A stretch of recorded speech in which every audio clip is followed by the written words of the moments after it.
අයිබන් සුබරාත්‍රයක් වාසනාවන්ත රාත්‍රයක්. භාරණය කළ නොහැකි අදහස් ධාරණය කරනු පිණිස අදත් තීරණය. අපි 2022 අවුරුද්දේ අලුත් පියවරක් තියෙන සහ සමාරම්භයේ ප්‍රථම වැඩසටහන ඔබ ළඟට අරගෙන ඉන්නේ. අපි බුද්ධිමය සංකතනයක් සහ වටිනාමය සාකච්ඡාවක් වෙනුවෙන් අද මේ වැඩසටහනේ කාල සීමාව වෙන් කරන්න සූදානම්. ඒ ඔබව දැනුවත් කළ පරිදි IMF ණයාරන් රටවල් ගොඩ ගියාද කඩා වැටුණාද අනෙක් පැත්තෙන් ඇත්ත බොරු කරන බොරුව ඇත්ත කරන සමාජ මාධ්‍යයට වාරණයක් අවශ්‍යද මේ කියන මාතෘකා දෙකම මේ වෙලාවේ සමාජය ඇතුලේ දැඩි කතාබහට ලක් වුණු මාතෘකා එකක් පහුගිය කාල සීමාව තුලම ආණ්ඩු පක්ෂයේ සමහර උදවිය විපක්ෂයේ සමහර උදවිය ප්‍රබලව සඳහන් කළා රටේ තියෙන ආර්ථික අර්බුදයෙන් ගැලවෙන්න නම් අනිවාර්යයෙන්ම ජාත්‍යන්තර මූල්‍ය අරමුදලෙන් ණය ගන්න ඕන නැත්නම් IMF එකට යන්නම ඕන කියලා. එහෙම නොගියොත් රට අනිවාර්යයෙන්ම කඩා වැටෙනවා කියන කාරණය සම්බන්ධයෙන් හිටපු ගරු අග්‍රාමාත්‍යතුමාත් විපක්ෂ නායකතුමා විදිහට කටයුතු කරපු රනිල් වික්‍රමසිංහ මහත්මයාත් පාර්ලිමේන්තුවේදී සඳහන් කළා. ඊට පස්සේ පසුගියදා පොලිස් මාධ්‍ය ප්‍රකාශකතුමාත් සඳහන් කළා ජනාධිපතිතුමා ආරම්භය යම් ආකාරයක ද්වේෂ සහගත ප්‍රකාශයන් සමාජ මාධ්‍ය තුල සංසරණය වෙනවා නම් මේ සඳහා කවුරුන් හෝ කටයුතු කරනවා නම් නීති ක්‍රියාත්මක කරන්න නීතිමය වපසරිය තුල බලය තියෙනවා කියලා. එයත් යම් තැනක සාකච්ඡාවට බඳුනා විතරක් නෙවෙයි මේ වෙලාවෙත් ඒ සාකච්ඡාවට බඳුන වෙලා තියෙනවා. සමහර වෙලාවට ඒ එක් කාරණයක් විතරක් වෙන්න පුළුවන්. හැබැයි සමාජ මාධ්‍ය මේ වෙලාවේ ඇත්ත බොරු කරමින් ඉන්නවා. බොරුව ඇත්ත කරමින් ඉන්නවා. එකකමැත්තෙන් වුණත් ඔබටත් මටත් පිළිගන්න ඕනේ. හැබැයි සමාජ මාධ්‍ය ඇතුලේ සාර්ගර්භ දේවල් හොයාගෙන යන උදවියේ ඒ තුලින් සන්නද්ධ වෙන වගත් කියන්න ඕනේ. කොහොම නමුත් මෙන්න මේ කියන වපසරිය ඇතුලේ සහ විශේෂයෙන්ම මේ ආණ්ඩුවට බලය අරන් දීම වෙනුවෙන් ස්ථාන ගණනාවක විවිධ සංවිධානات එක්ක මතය නිර්මාණය කරන්න රටවටේ ගියපු එක් පැත්තකින් සෞභාග්‍ය දැක්ම ප්‍රතිපත්ති ප්‍රකාශය මේ රටේ මහජනතාව ළඟට අරගෙන ගිහිල්ලා මහජනතාවගේ මතය ඒ හරහා අලුත් රජයක් වෙනුවෙන් ආණ්ඩුවක් වෙනුවෙන් අරගෙන දෙන්න ප්‍රමුඛව කටයුතු කරපු වර්තමාන රජයේ ප්‍රවෘත්ති අධ්‍යක්ෂ ජෙනරාල් ප්‍රවීණ මාධ්‍යවේදී මොහන් සමරනායක මැතිතුමාට අපි සඳහා අබු ගෞරවයෙන් ආරාධනා කළා උක්ත මාතෘකාව සම්බන්ධයෙන් ගැඹුරින් සාකච්ඡා කරන්න. ආයුබෝවන් කියලා ඔබතුමා පිළිගන්නවා. ඔබතුමාට දේශීය භාවිතාව, විදේශීය භාවිතාව, ඒ වගේම මාධ්‍ය හැසිරීම සම්බන්ධයෙන් ගැඹුරු හැදෑරීමක් තියෙනවා. මේ මම මාතෘකාවට යන්න කලින් මොහන් සමරනායක මහත්තයා ඔබතුමා අද ජනපති ආලෝචනයේ ග්‍රන්ථය ජනාධිපතිතුමාට පිළිගන්නවා. ඒකෙන් සඳහන් වෙලා තිබුණේ සෞභාග්‍ය ප්‍රතිපත්ති ප්‍රකාශයේ දෙවසරක මොනවද කරලා තියෙන්නේ කියලා. ලොකු ග්‍රන්ථයක්. ග්‍රන්ථයේ ඒ තරම් දේවල් ලියන්න මේ ආණ්ඩුව කරලා තියෙනවද දේවල්? දසුන් ස්තුතියි මුලින්ම ඔබේ වැඩසටහනට මට ආරාධනය කිරීම ගැන. මම මේ වැඩසටහනට සහභාගී වන්නේ රජයේ ප්‍රවෘත්ති අධ්‍යක්ෂ ජෙනරාල් ලෙස රජයේ මතය නියෝජනය කරන්නට නොවේ. කවදත් දීර්ඝ කාලයක් තිස්සේ කරගෙන ආ පරිදි මගේ අධ්‍යයන හැදෑරීම් අනුව මම ලෝකයේ තේරුම් ගන්න ආකාරයට ඔබ නඟන ප්‍රශ්නවලට පිළිතුරු දෙන්න. එහිදී මට මගේ හැදෑරීම් මත පදනම් වූ දේශපාලන ආර්ථික සමාජ දැක්මක් දෘෂ්ටියක් තිබෙනවා. ඒක මුළුමනින්ම වත්මන් ආණ්ඩුවේ සමාජාතික දෘෂ්ටිය සමග සමපාත වෙන්නේ නැහැ. නමුත් එක තැනකදී අපට එකඟ වෙන්න පුළුවන්. අන්න එතන ඉඳලයි මම කතා කරන්නේ. දැන් අර ඔබ සඳහන් කළ ජනපති ආලෝචන. ඒ තේරුම ජනාධිපතිතුමාගේ දෙවසරක පාලන කාලය පිළිබඳ ආපසු හැරී බැලීමක්. එහිදී ඒ ග්‍රන්ථයේ ඇතුළත් වෙන්නේ මේ දවසේ මේ දේ කරා මේ දවසේ මේ තීරණය ගත්තා කියන එක නොවේයි. වත්මන් ජනාධිපතිතුමාගේ දේශපාලන ආර්ථික සමාජ චින්තනය එතුමා සහ එතුමා නායකත්වයේ දෙන දේශපාලන බලවේගය. මොකද ඉතිහාසයේ ගොඩනගන්නේ ජනතාව තනි පුජ්‍යලේ නායකත්වයේ දෙන නම. ඒ චින්තනය පිළිබඳ ඒ චින්තනය පොළවේ පැල කරන්න ගත්ත උත්සාහය පිළිබඳ. ඒ උත්සාහයේ අන්තර්ගත සමාජ ආර්ථික සාධක දෘෂ්ටිය පිළිබඳව තමයි ඒ සාකච්ඡා කරන්නේ. අපේ රටේ ඒ විෂය පිළිබඳව ප්‍රාමාණික දැනුමක් ඇති පිරිස් විසින්.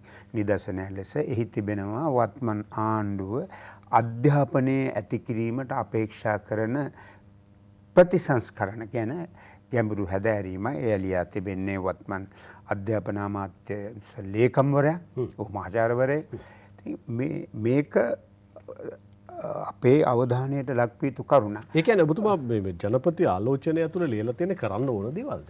නෑ.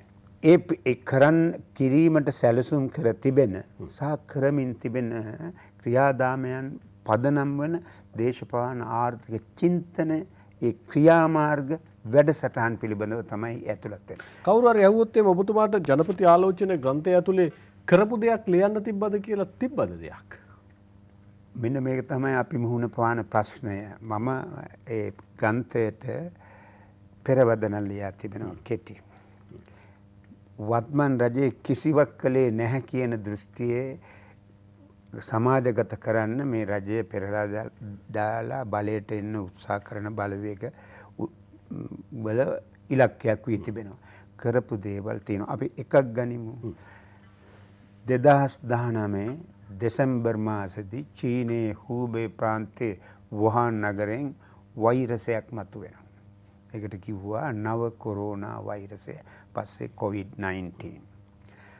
මේ වෛරසයෙන් වැඩිම ආසාදිතව වැඩිම මරණ කොහෙද සිද්ධ වෙන්නේ? ලෝකේ ධනවත්ම රටේ ඇමරිකා එක්සත් ජනපදයේ. ඒ රටේ ආර්ථික උත්පාදනය දසුන් 2021 මැදවන විට ඇමරිකානු ඩොලර් ට්‍රිලියන 24ට වැඩි 24යි දශම ගණන. ට්‍රිලියනයක් කියන්නේ කෝටි ලක්ෂයක්. ඔබ හිතන්නේ ආර්ථිකයේ කොයිතරම් සුවිශාලද?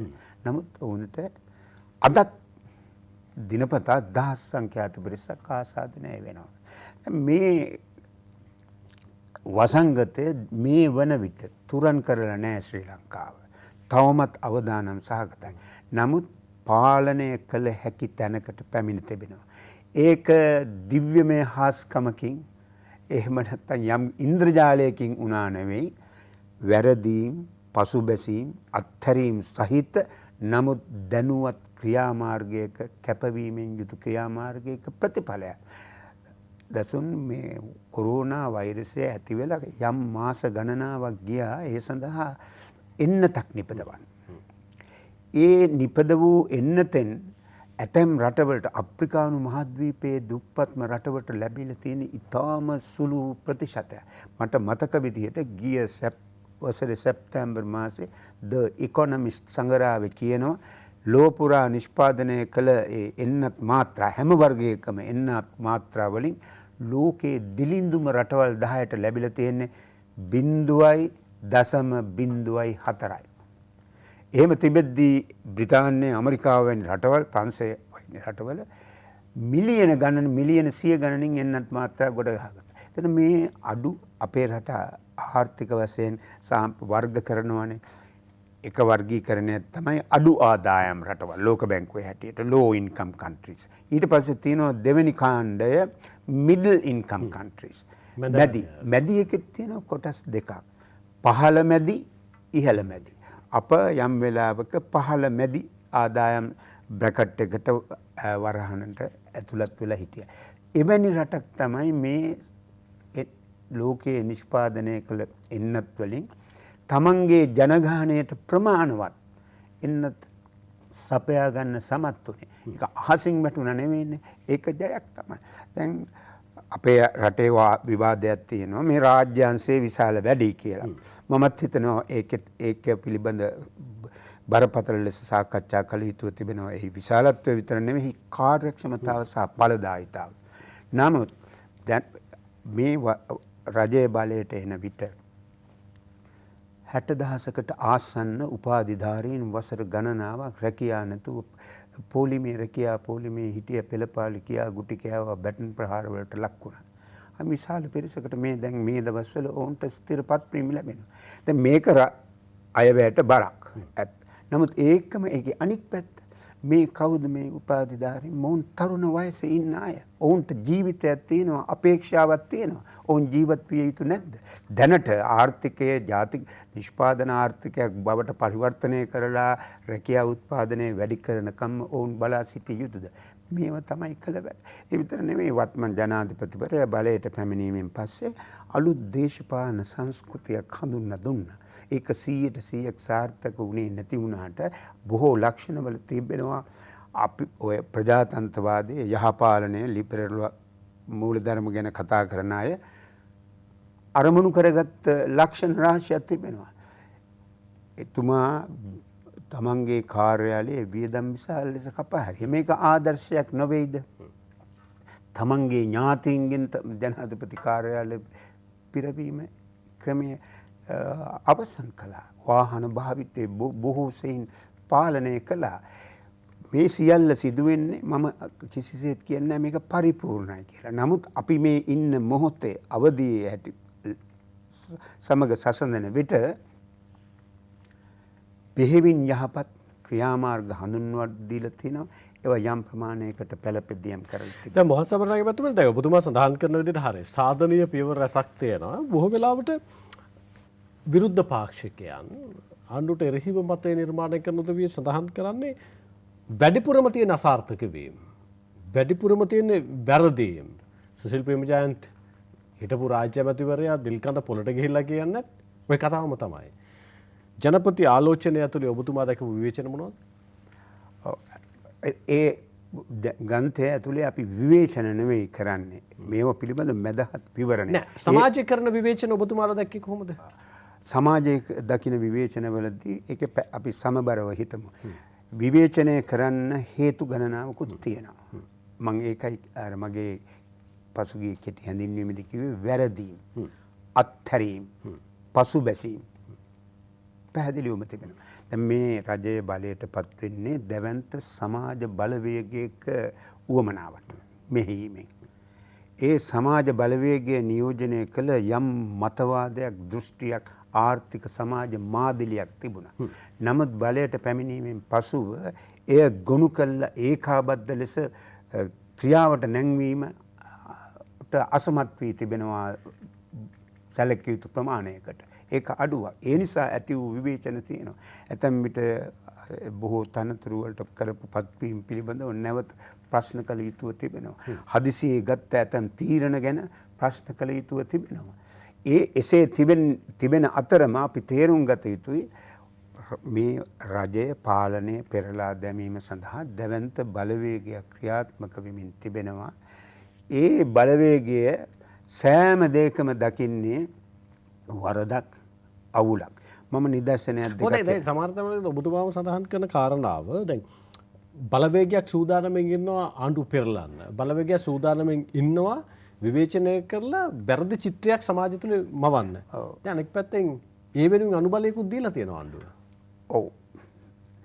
වත්මන් ආණ්ඩුවට මේ ආණ්ඩුවට විතර නෙවෙයි පසුගිය කාලේ තිබුණු සෙසු ආණ්ඩුවලටත් විශාල තොරතුරු sannivedana යාන්ත්‍රණයක් තියෙනවා. යාන්ත්‍රණය විදිහට ගත්තාම විශාලයි. රජයට අයත් මාධ්‍ය ආයතන සමූහයක් තියෙනවා. රජයේ ප්‍රවෘත්ති දෙපාර්තමේන්තුව තිබෙනවා. ඊළඟට සෑම අමාත්‍යාංශයකම මාධ්‍ය ලේකම් කෙනෙක් නැත්නම් මාධ්‍ය කණ්ඩායම සිටිනවා. අද අමාත්‍යාංශවල පමණ නෙවෙයි පළාත් සභාවල වෙනම ඉන්නවා. ඇතැම් මාන්ත්‍රීවරුන්ටත් ඉන්නවා. නමුත් ඒවා තමන්ගේ පීල්ලේ ගමන් කරනවා මිසක් එක පීල්ලකට පැමිණ ක්‍රියා කරන්නේ නැහැ. පොදු ප්‍රතිපත්තිය වෙල අවසානයේ ජයග්‍රහණය කරන්න ඕන ජාතික ප්‍රතිපත්තිය තුල නවතින්නේ නැහැ. ඒ හේතුව නිසා අර දැවැන්ත මනාව අරමුදල් සම්පාදනය කරන ලද සංවිධානාත්මක ප්‍රචාරක යාන්ත්‍රණයට පිළිතුරු දීමට අසමත් වී තිබෙනවා. ඒක බරපතල අඩුවක්. දැන් අප මේ කතා බහට ලක් වෙන්නේ නැහැ. ඔබේ දැන් මේ මොහොතකදී ඔබේ ITN රූපවාහිනිය අපි දැක්කා මධ්‍යම දිවේගී මාර්ගයේ යම් කොටසක වැඩ නිම කර තිබෙන ආකාරය. මේ සියල්ල මැදනේ ඒ සිදුවෙමින් තිබෙන්නේ. පසුගිය යහපාලන ආණ්ඩුවට තමන්ගේ අවුරුදු 5 ඇතුළත ඒ ඉටු කර සම්පූර්ණ කරන්න හැකි වුණේ නැහැනේ. මේ කොටසවත් බරපතල වැරදීම් සහ සමහර චෝදනාවලට ලක්වන සිදුවීම් වලින් ඒ ව්‍යාපෘතිය ගහන උනේ සලකුණු වී තිබෙන්නේ පසුගිය කාලය තුළ. ඉතින් මේවා එළියට ගෙන එන්නට රජයේ මාධ්‍ය යාන්ත්‍රණයට සුවිශාල දැවැන්ත යාන්ත්‍රණයට හැකි වී නැහැ. දැන් මට මං ඉස්සෙල්ලා උත්සාහ කළේ ප්‍රායෝගික නිදර්ශනයක් දෙකක් සඳහන් කරන්න. පහුගිය අවුරුද්දේ දෙවැනි භාගයේදී මං හිතන්නේ සැප්තැම්බර් වලින් විතර පස්සේ 4 වරක් මේ රටේ ජනතාව ඉන්ධන පිරවුම් හල් ළඟ පෝලිං ගැහුණා. ඇත්තටම පෝලිං තිබුණා. මිනිස්සු ටැංකි තියාගෙන කෑන් තියාගෙන ආණ්ඩුවට බනිමින් හිටියා. ඒව තමයි පෞද්ගලික රූපවාහිනී මාධ්‍යවල ඉස්මතු කොට පෙන්වුවේ. කුමක්ද ඒ පෝලිං හදන්න හේතුණු කාරණය? තෙල් සංස්ථාවේ සේවය කොට විශ්‍රාම ගිය ජාතික සේවක සංගමේ තැනැත්තෙක් මාධ්‍ය ඉදිරියේ පෙනී සිටිමින් කිව්වා තව සති දෙකටයි පෙට්‍රල් තියෙන්නේ ඩීසල් තියෙන්නේ. ඒතර අපේ මාධ්‍ය කිසිදු ਵਿਚාරයකින් තොරව මොනවද සාක්ෂි කියලා අහන්නේ නැතුව මේ ප්‍රවෘත්තියට සම්බන්ධ අනික් පාර්ශවයේ මත විමසන්නේ නැතුව මේක සමාජගත කළා. ඇත්ත වශයෙන්ම තෙල් හිගයක් තිබුණේ නැහැනේ. තිබුණා නම් අපි කාටවත් දැනෙන්නට ඕන. හැබැයි ඒකේ දැන් අනිත් පැත්තෙන් එතකොට බලපුවාම මොහන් සමරනායක මහත්තයා තර්කයක් ගොඩ ගන්න පුළුවන්. ඒ අතින් බලපුවාම ආණ්ඩු බලයේ තියෙන ඔබතුමාලා සමත්. ආණ්ඩු බලයේ නැති ඔවුන් සමත්. ඔව් පැහැදිලිවම ඒ පාර්ශවයේ තමන්ගේ අරමුණු සපුර ගන්න සමාජ මතයක් නිර්මාණය කළා. නිර්මාණය කරන සමත් වී පෙට්‍රල් ෂෙඩ් ළඟ පොලිමක් හැදුවා කියන්නේ උන් සමත් වී තිබෙනවා. දැන් මම තව නිදර්ශනයක් කියන්නම්. පසුගිය අවුරුදු 2021 ජූනි ජූලි අගෝස්තු මාසවල ලංකාවේ කොවිඩ් ආසාදිතයන් සංඛ්‍යාව ඉහළ ගියා. මරණ සංඛ්‍යාව දිනපතා මරණ සංඛ්‍යාව සමහර විට 200ත් ඉක්මවා ගිය දවස් තිබුණා. මේ කාලයේදී පළවුණු ඇතැම් අදහස් එක්තරා පුජ්‍යලයක් මට දැන් ඔහුගේ නම මතක නැහැ. ඔහු තමා හඳුන්වා දුන්නේ වසංගත රෝග පිළිබඳ අන්තර්ජාතික විශේෂඥයෙක් කියලා. එහෙම විශේෂඥයෝ පිරිසක් ඉන්නවදවත් මම නම් දන්නේ නැහැ. ඔහු කිව්වා දෙසැම්බර් වන විට දසලක්ෂයක් මේ යනවා. මේවා සියලු පත්තරවල පුවත්පත්වල පළ වුණා. ඒතකොට රජයේ මාධ්‍ය යාන්ත්‍රණයට හැකි වුණේ නැහැ ඒ සාවද්‍ය ප්‍රචාරය අනාථ කරන්න නැත්නම් ඒ අසත්‍ය බව ජනතාවට ඒත්තු ගන්නන්න. මම ඒක තමයි මම සඳහන් කළේ දසුන් ආරම්භයේදී අර ප්‍රගතියින් යම් ප්‍රගතියක් අත් කරගෙන තිබෙන්නේ අත්හැරීම් වැරදි පසුබැසීම් වැරදි තීරණ ගණනාවක් මැද්දේ. ඒ කියන්නේ ඔබතුමා දැන් ඔය කරන ජනපති ආලෝචනය ඇතුලේ ඔබතුමාලා කියන ජයග්‍රහණ සාක්ෂාත් කරගත්තු අරමුණු සෞභාග්‍ය දැක්ම ප්‍රතිපත්ති ප්‍රකාශයේ මේ දක්වා ජනතාව වෙනුවෙන් ඉටු කරපු පොරොන්දු තියෙනවා. එතනදී තියෙනවා වැරදීම් තියෙනවා, අත්හැරීම් තියෙනවා. සමහර වෙලාවට මගහැරීම් තියෙනවා. හිතාමතා මගහැරීමුත් ඇති ඕක ඇතුළේ. සමහර ප්‍රදේ. දැන් ඒ සියල්ල පිළිබඳව ඔබතුමාලා කරන විවේචනයෙන් සමහර වෙලාවට කෙනෙකුට කියන්න පුළුවන් මේ උත්සාහ කරන්න ඔබතුමාලා ලියලා දුන්නු දේ සමහර වෙලාවට මේ කනින් අහලා මේ කනින් පිට කරන වැඩක්ද? එහෙම නැත්නම් අඩුමතානේ ඔබතුමාලා මේ ජනපති ආලෝචනය ඇතුළේ ලියලා දුන්නු දේවල් ජනාධිපතිතුමා හෝ ඒ කණ්ඩායම තීරණ ගන්න ප්‍රමුඛ කණ්ඩායම අවධානය යොමු කරලා ඉදිරි අවුරුදු 3 ඇතුළතදීවත් අත්හැරීම් වැරදීම් සමහරලාට අනික් අයගේ නොසලකා හැරීම් මේවා අමතක කරලා හරි පාරට එයිද? දසුන් මට ඒ ගැන සහතිකයක් දෙන්න බෑ. මොකද මම ආණ්ඩුවේ අභ්‍යන්තර යාන්ත්‍රණයේ ක්‍රියාකාරීත්වය එහෙම නොතේ මොහන් සමරනායකවද දැන් ඔබතුමා ලියන ජනපති ආලෝචනයේ ග්‍රන්ථයේ ප්‍රතිඵලයක් නැති වෙනවනේ. නමුත් එහෙම යාන්ත්‍රණයක් තියෙනවා කියලා ඔබතුමා විශ්වාස කරනවද ආණ්ඩුව ඇතුලේ?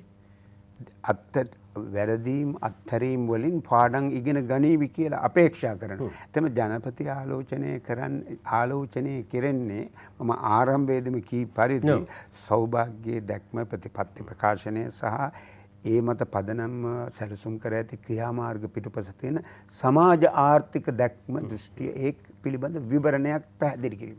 මට මේ එන්න නිදර්ශනයකට දැන් අපේ රටේ විනිමය හිඟයක් ගැන බරපතල කතාවක් තියෙනවා. මේ විනිමය හිඟයට හේතු වන සාධක අතර එකක් තමයි සංචාරක ව්‍යාපාරයේ බිඳ වැටීම. ඇතමෙක් කල්පනා කරන විදිහට සංචාරක ව්‍යාපාරයේ බිඳ වැටීම කොවිඩ් නිසාම ඇති වූවක් නොවේ. ඊට පෙර ඒක ආරම්භ වුණේ සත්‍ය වශයෙන් කොවිඩ් වලින් දැවැන්ත බලපෑමක් වුණා. ඒට එක හේතුවක් තමයි 2019 අප්‍රේල් 21 වෙනිදා පාස්කුවිරිදා ප්‍රහාරය. දැන් පාස්කුවිරිදා ප්‍රහාරය සමග රටේ කතිකාවක් නැවත මතු වුණා ජාතික ආරක්ෂාව තහවුරු කළ යුතුය යන්න. ජනපති ආලෝචනයේ ජාතික ආරක්ෂාව තහවුරු කළේ කොහොමද? තිබුණු අභියෝග මොනවද? නැවත මතුවෙන්න තියෙන ඉඩකඩ කවරේද? ඒවා ආමන්ත්‍රණය කරන්නේ කරන්නේ කෙසේද යන්න ඒ විෂය පිළිබඳ දැනුමක් ඇති තැනත් සාකච්ඡා කරන්න. ඒ නිසා මෙහි සාධනීය තැනුත් තියෙනවා. ඔබතුමාට සඳහන් කරා වගේම ජයග්‍රහණ අත්පත් කර දුන්නේවත් තියෙනවා. අනෙක් පැත්තෙන් යම් තැනක කඩාවැටීම් මගහැරීම් අත්හැරීමුත් තියෙනවා. ඒ සියල්ල පිළිබඳව වන විවරණයක් තියෙන. ඒ විවරණය ඇතුලේ යම් තැනක තියෙනවා නම් හදාගත යුතු දෙයක් හදාගන්නේ කියලා ඔබතුමාට විශ්වාස කරනවා. අපේක්ෂා කරනවා. අපි එතන මෙහාට මම විතර නෙවෙයි රට ජනතාවත් ඒක තමයි අපේක්ෂා කරන්නේ. අනිවාර්යයෙන්ම. අනෙක් පැත්තෙන් දැන් ඔබතුමා රජයේ ප්‍රවෘත්ති අධ්‍යක්ෂ ජෙනරාල්තුමානේ. එතකොට ඔබතුමාගේ ධූරය ඇතුළෙත් ලොකු වගකීමක් තියෙනවා. මේ ආයතනයේත් ඔබතුමා යම් තරම් කාර්යභාරයක් ඉටු කරනවා. ඔබතුමා මේ ඍජු ප්‍රශ්නයක් අහන්නේ. දැන් ඔබතුමා සඳහන් කළා ගිය ආණ්ඩුවේ තෙල් සංස්ථාවේ හිටපු කෙනෙක් එළියට ගිහිල්ලා ඌ කරන මතයකින් අපේ රටේ ෂෙඩ් ඉස්සරහා පෝලිං හැදුවා. හැබැයි ඔහුගේ මතය හරි ප්‍රබල විදිහට ගියා. ඒ ප්‍රබල මතය ඛණ්ඩනය කරන්න ආණ්ඩුවට පුළුවන් වෙන්න ඕනේ. ඔබතුමාලගේ ස්වන් විවේචනයක් තියෙනවද මේ වෙලාවෙත් දවසින් දවස මත හදනවා. දවසින් දවස ප්‍රශ්න නිර්මාණය වෙනවා. නිර්මාණය කරනවා. ආණ්ඩුවට එක තැනකදී ප්‍රශ්න වලට උත්තර හොයනවා විනා දුන්න පොරොන්දු ඉටු කරන්න කාලයක් නැහැ. වැඩිපුර අවධානයක් යොමු කරලා තියෙන්නේ වෙන පාර්ශව විසින් කණ්ඩායම විසින් හදන ප්‍රශ්න වලට උත්තර හොයන එක. අපිට වෙලා තියෙන්නේ මේ ප්‍රශ්න වලට උත්තර දෙන එක. ඔබතුමාලා හිතනවාද? ඔබතුමාලා මාධ්‍ය ඇතුළේ කරන කාර්යභාරය සාර්ථකව කළා කියලා. අඩුපාඩුවක් වුණේ නැහැ කියලා විශ්වාස කරනවා. දැන් මං හිතන්නේ මම දසුන් ආරම්භයේදීම පිළිතුරු දුන්නා. මේ වත්මන් රජයට පමණ නෙවෙයි කලින් මෑත කාලීන ආණ්ඩු ගණනාවකටම තිබුණා විශාල මාධ්‍ය යාන්ත්‍රණය. නමුත් මේ යාන්ත්‍රණය දැනුවත් ඒකාබද්ධ උපාය මාර්ගයක් ඔස්සේ ක්‍රියාත්මක වීමක් දකින්නට නැහැ. දැතිරෝධ කරකවෙන්නේ වෙනම එකට නෙවෙයි. ඔර්ලෝසි වුණත් වෙනම කරකුණොත් වැරදි වෙලාවක් පෙන්වන්නේ. අන්න ඒ අඩුපාඩුව පැහැදිලිවම තියෙනවා. මේක සකස් කළේ. නමුත් ඒක පිටිපස්ස තව සාධක තියෙනවා. ආණ්ඩුවක් පවත්වගෙන යන්නට නම් ඒ ආණ්ඩුවට හොඳට තෙල් දාලා දුවන sannivedana යාන්ත්‍රණයක් අවශ්‍යයි. ඔබේ වෙලාව ගන්නේ නැත්නම් මම ඉතිහාසයේ ටිකක් පස්සට ගිහින් මේ ගැන එක් කියමනක් උපුටා දක්වන්නම්. මේ කියමනේ කතුවරයා ජේම්ස් මැඩිසන්. ඔහු ඇමරිකා එක්සත් ජනපදයේ 4 වෙනි ජනාධිපති. ඉතා බුද්ධිමත් දැනුවත් පුද්ගලෙක්. ඔහු පිළිබඳ තව හැඳින්වීමක් කරනවා නම් ඇමරිකා එක්සත් ජනපදයේ ආණ්ඩුක්‍රම ව්‍යවස්ථාවේ සම්පාදක මණ්ඩලයේ ප්‍රධානී ප්‍රමුඛයෙක්. ඔහු එක අවස්ථාවක කියනවා ජනතාවාදී ආණ්ඩුවක්. ඒ කියන්නේ ඡන්දයෙන් පත්වන ආණ්ඩුවක් ඔහු හඳුන්වන වචනේ තමයි popular government.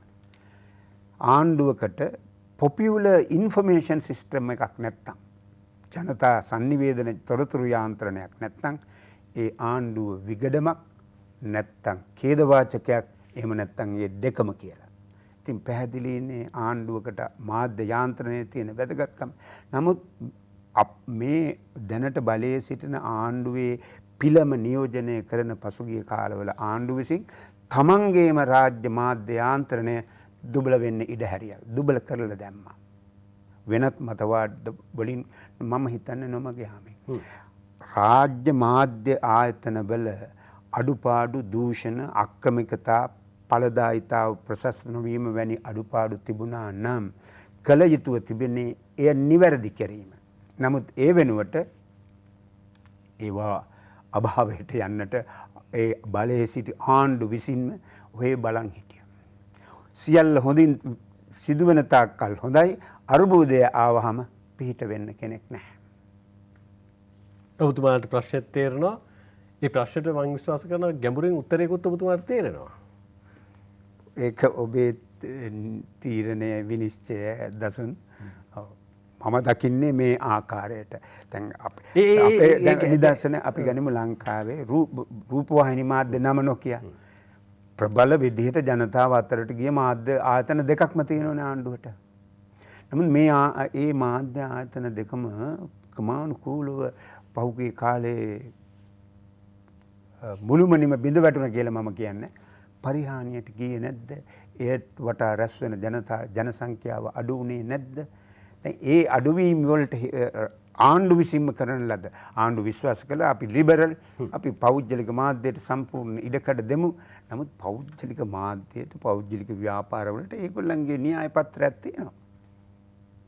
ඒවට ඉඩ නොදිය යුතුයි කියන එක නෙමෙයි මම අදහස් කරන්නේ. මේක විවෘත නිදහස් බහුත් ප්ලූරලිස්ටික් සොසයිටි එක ඉඩ දෙන්න. නමුත් රජය තමන්ගේ යාන්ත්‍රණය බිඳ වැටෙන්නට ඉඩ නොහල යුතුයි. එතන මෙහාට එමු අපි සමාජ මාධ්‍ය ළඟත් නවතින්න ඕනේ. ඊට කලින් මට ගැඹුරුම තියෙන ප්‍රශ්නේ තමයි IMF ණය අරගෙන රටවල් ගොඩ ගියාද කඩාවැටුණාද? ඔබතුමාට ලස්සන විග්‍රහයක් තියෙනවා. හැබැයි එක තැනක ඔබතුමා ඉන්නේ විරාමයට යන්න කලින් මට කෙටි උත්තරයක් දෙන්න. IMF එකෙන් ණය ගන්න ඕනද එපාද කියන තැනට ඔබතුමා ඉන්නේ ඔය ප්‍රශ්න දෙක ඇතුලේ තනි උත්තරයක් ආවොත්. තනි වචනයක උත්තරයක් ආවොත්. අප දැන් සිටින අවධිය අනුව නොගත යුතුයි මම විශ්වාස. මේක මගේ විශ්වාසය. නම් මට එකතු කරන්න දෙන්න. මම දන්නේ ආණ්ඩුව ඒ ගැන හෙට දවසේ ගන්න තීරණය මොකක්ද කියලා. මගේ ඊළඟ ප්‍රශ්නේ තිබුණේත් ඒකම තමයි. මුදල් ඇමතිවරයා සඳහන් කළා තියෙනවා අපි සාකච්ඡා කරන්න සූදානම් ප්‍රවේශයන් ගැන සූදානම් කියලා. හැබැයි මුදල් ඇමතුමාගේ ඒ ප්‍රකාශයත් එක්ක සමහර තැනක මොහන් සමරනායක මැතිතුමාගේ ගැඹුරු හැදෑරීම ඇතුළේ තියෙන විවේචනයත් අපිට යම් තැනක සාධනීය තැනක ඉඳන් අහන්න පුළුවන් විරාමින් පස්සේ. මුදල් අමාත්‍යතුමන් සඳහන් කරනවා මේ මෙරට ඇතිවී තිබෙන ආර්ථික ගැටලු සම්බන්ධයෙන් ජාත්‍යන්තර මූල්‍ය අරමුදල සමග සාකච්ඡා කිරීමට අපේක්ෂා කරනවා කියලා. ඒ වගේම ඉන්දියාව, චීනය, ඇමරිකාව, ජපානය වෙන රටවල් සමගත් ලෝක බැංකුව, යුරෝපා සංඝ වැනි ආයතන සමගත් සාකච්ඡා කරන සූදානම් කියලා තමයි මුදල් අමාත්‍යතුමා සඳහන් කරන්නේ. කොහොම නමුත් IMF එකට එහෙම නැත්නම් ජාත්‍යන්තර මූල්‍ය අරමුදලට යෑම සම්බන්ධයෙන් බරපතල සාකච්ඡාවක් තියෙනවා. මොහොන් සමරනායක මැතිතුමා අද අපේ ආරාධිතය එතුමා සඳහන් කරනවා මේකට මේ තියෙන තත්ත්වයන් නොයා යුතුයි කියලා. ඉතිහාසයේ විතින් හේතු සාධක දෙනවා කියලා ඔබතුමා පහුගිය කාලෙ තුළ හොඳ විවරණයක් කළා. මම කැමති ජාත්‍යන්තර භාවිතාව ඇතුලේ IMF එක නැත්නම් ජාත්‍යන්තර මූල්‍ය අරමුදල රටවල් කොහොමද ධන ගැස්සුවේ කියන තැනින් කතාව පටන් ගන්නවා. ඔව් දසුන් මේක හරි ගැඹුරු සංකීර්ණ කාරණයක්. IMF එකෙන් මූල්‍ය ආධාර අරගෙන උඩට ආපු රටවල් නැද්ද කියලා ඇහුවොත් නෑ කියලා දෙන්න උත්තර දෙන්න බෑ. ෆ්ලැට් න්‍යායේ උත්තරයක් නැහැ. IMF එක පිහිටුවීමෙන් පසු දෙවන ලෝක යුද්ධයෙන් කඩා වැටුණු බටහිර යුරෝපය උඩට එන්න IMF ලෝක බැංකුව සහාය ආධාර වුණා. නමුත් අපේ වගේ රටවල් සම්බන්ධ වලට එන විට එහි වෙනස්කම් තියෙනවා. ඒ වගේම අප අද පසු කරමින් සිටින ඓතිහාසික යුගය අනුවත් IMF එකට යා යුතුද නැද්ද කියන එක තීරණය කළ යුතු වෙනවා. IMF එක සාකච්ඡා කිරීම නෙමෙයි ප්‍රශ්නේ. ඒ කියන්නේ ඔබතුමා කියන්නේ ඒ කට්ටිය IMF එක බෙදර හැන්ද වෙනස් කියලා. වෙනස්. පැහැදිලිවම වෙනස්. අපි මේක තේරුම් ගනිමු. IMF කියන්නේ මොකද්ද කියලා මට කෙටියෙන් පැහැදිලි කරන්න දෙන්න. කොහොමද මේක බිහි වෙන්නේ කියලා. International Monetary Fund. මේ ආයතනය උපදින්නේ 1944 අවුරුද්දේ ජූලි මාසේ 1 වෙනිදා සිට 22 දක්වා ලෝකයේ රටවල් 44ක් එකතු වෙලා නියෝජිතව ඇමරිකාවේ නිව් හැම්ෂයර් ප්‍රාන්තයේ බ්‍රිටන් වුඩ්ස් නමැති නිකේතනයක් වැනි ස්ථානයකදී කළ සාකච්ඡාවක ප්‍රතිඵලයක් වශයෙන්. ඒතර දසුන් මේ සාකච්ඡාව පැවැත්වුණු වකවානුව හරිම වැදගත්. 944 වන විට ලෝක යුද්ධය තවමත් ඇවිලමින් දෙවැනි ලෝක සංග්‍රාමය තිබුණේ. නමුත් ඒ වන විට පැහැදිලිව පෙනී තිබුණා දෙවැනි ලෝක සංග්‍රාමයෙන් හිට්ලර් පරදින බව. තව ඓතිහාසික වර්ධනයක් මේ යුගයේ මේ කියන කාල වකවානුව වන විට ලෝකයේ ධනවාදී ආර්ථිකයන් සහිත ලෝකයේ නායකත්වය බ්‍රිතාන්‍ය වෙතින් ඇමරිකාවට මාරු වෙමින් තිබුණා. මේ කියන කාලය වන විට ඇමරිකා එක්සත් ජනපදයේ තමයි ලෝකයේ අංක 1 ආර්ථිකය. 945 වන විට ඇමරිකාව ලෝකයේ සුපිරි මිලිටරි බලය බවට පත් වුණා. එතකොට මෙන්න මේ රාජ්‍යයට අවශ්‍ය වුණා දෙවැනි ලෝක සංග්‍රාමයෙන් පසු බිහිවන ලෝකයේ තමන්ගේ නායකත්වය යටතේ ගෝලීය ආර්ථික රෙජීම් එක යාන්ත්‍රණයක් නිර්මාණය කරන. එහි ප්‍රතිඵලයක් විදිහට තමයි IMF එක භාවිතා වෙන්නේ. ඔව් ඒ සඳහා එක පැත්තකින් දෙවැනි ලෝක යුද්ධයෙන් පසු ලෝකයේ දේශපාලන යාන්ත්‍රණය මෙහෙවීම සඳහා සංවිධානයක් ගොඩනැගෙමින් තිබුණා. ඒක තමයි එක්සත් ජාතීන් United Nations. ඊට පරිබාහිරව ලෝකයේ ආර්ථික දේශපාලන මිලිටරි නායකත්වයේ සතු රටවල් එකතු වෙලා සැලැස්මක් හැදුවා. යුද්ධෙන් පස්සේ ලෝකයේ ආර්ථික දේශපාලන වශයෙන් පාලනය කරන්නේ කොහොමද? ඒ සැලැස්ම යටතේ හදපු ඒගොල්ලෝ කල්පනා කළ ආයතන 3ක් හදා. ඒ 3න් 2යි ඇත්තටම එදා බිහි වුණේ. ඒ දෙක තමයි IMF සහ ලෝක බැංකුව. මේ ආයතන දෙකට කියනවා බ්‍රිටන් වුඩ්ස් නිවුන්නු.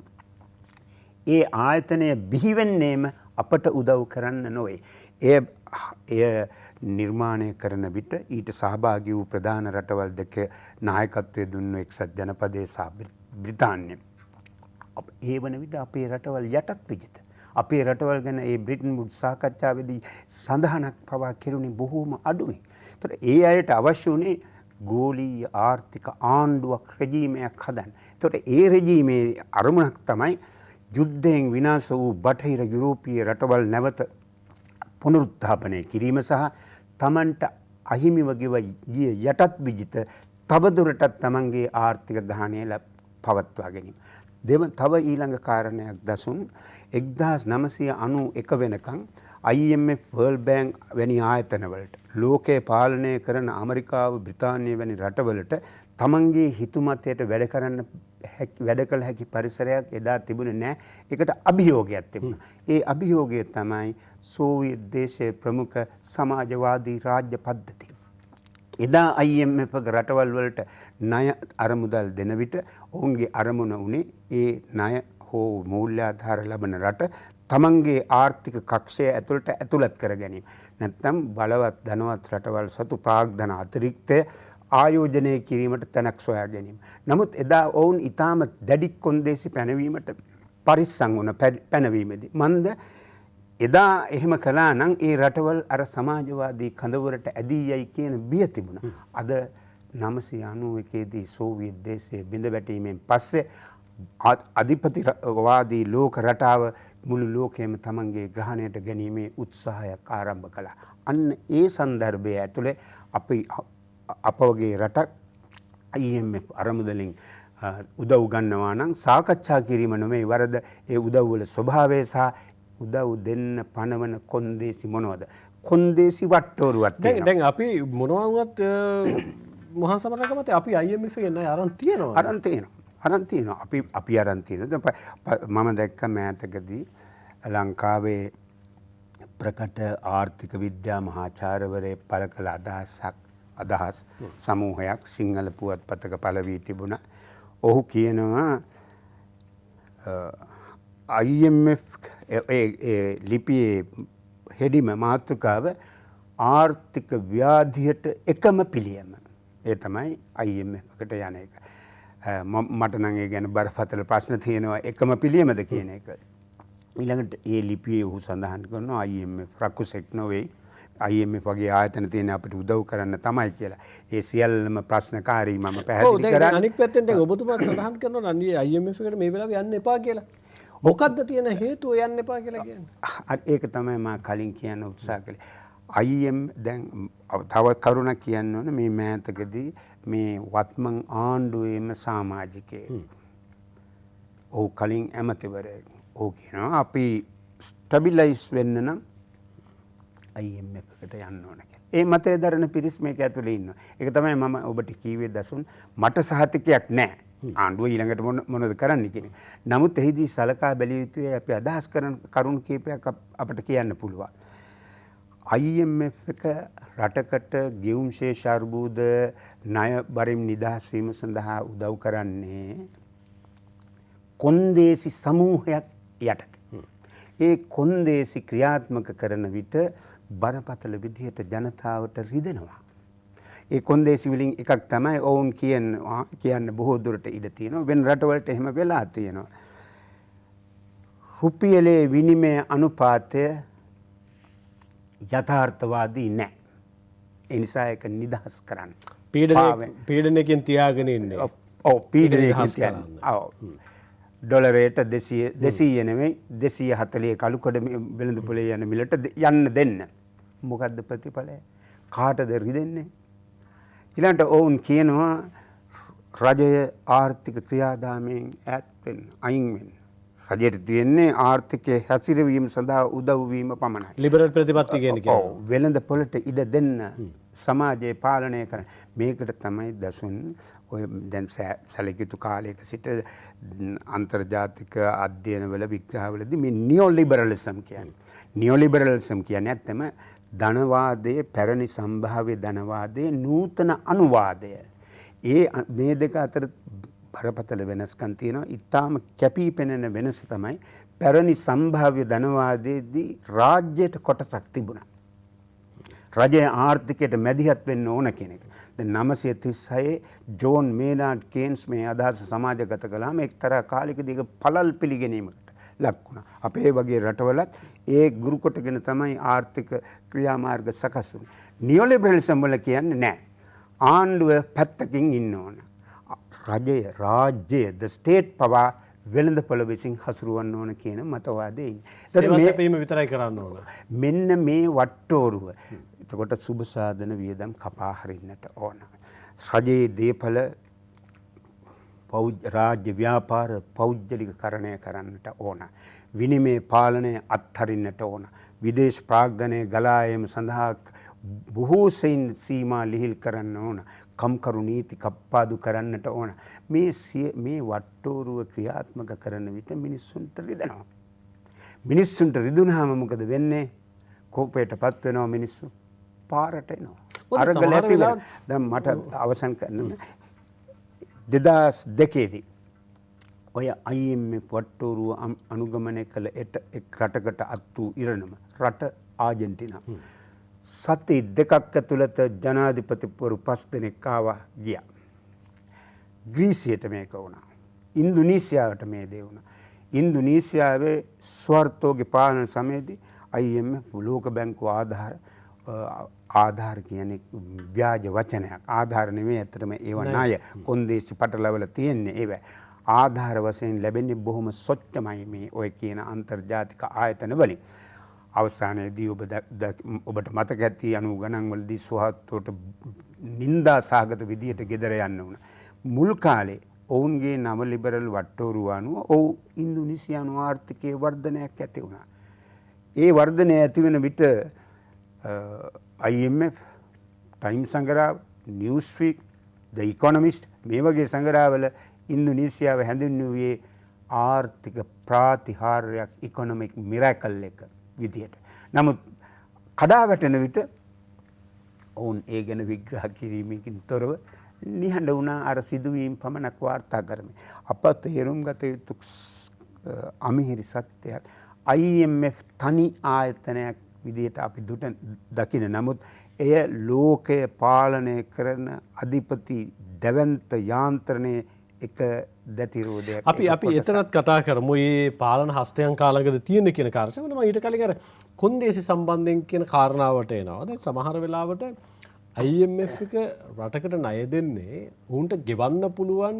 සමහර වෙලාවට අපි බැංකුවකින් ණය ගන්න ගියත් තියෙන සාමාන්‍ය සාධකයනේ මොනවද තියෙන ගෙවන්න.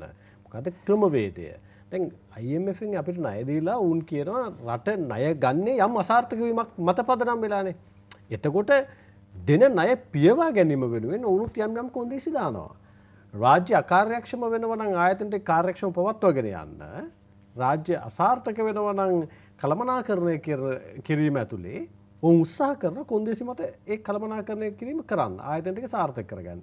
ඒක වැරද්දක් දකින්න පුළුවන්ද කියලා කෙනෙක් ප්‍රශ්න කළොත් හැම වෙලාවෙම අසාර්ථකයි නම් කළමනාකරණය අසාර්ථකයි නම් රාජ්‍ය ආයතනයේ කඩා වැටලා තියෙනවා නම් කොන්දේසියක් දාලා හරි ඒක සාර්ථක කිරීමේ වැරද්දක් තියෙනවද කියලා කෙනෙක් අහුවොත් මොකද්ද බුදුපරදේ උත්තරේ? මේ අසාර්ථකත්වයට හේතු කුමක්ද? දැන් අපි ඇඟට තේරෙන නිදර්ශන වලින් කතා කරමු.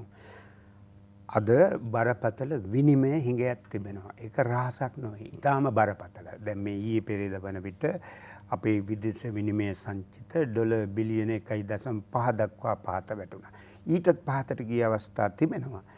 මේ දැන් දින කිහිපයකට පෙර මහ බැංකුව අධිපතිවරයා නිවේදනය කළා. එය විවිධ ක්‍රමවලින් 3.5 දක්වා වැඩි කරගත් බව. එයත් විපක්ෂය සැක කරනවා ඒ ගැනත්. කෙසේ හෝ ප්‍රකාශිත මත අදහස ඒකනේ. එතන මේ විනිමය හිඟය එන්නේ කොහොමද? කොහොමද ඒ ප්‍රශ්නට උත්තරේ තමයි විනිමය උපදින්නේ කොහොමද? විනිමය කියන්නේ අපට පිටරටින් භාණ්ඩ හා සේවා මිලදී ගැනීමට අවශ්‍ය පිටරට සල්ලි වලටනේ විනිමය කියන්නේ. මේ විනිමය උපදින්නේ කොහොමද?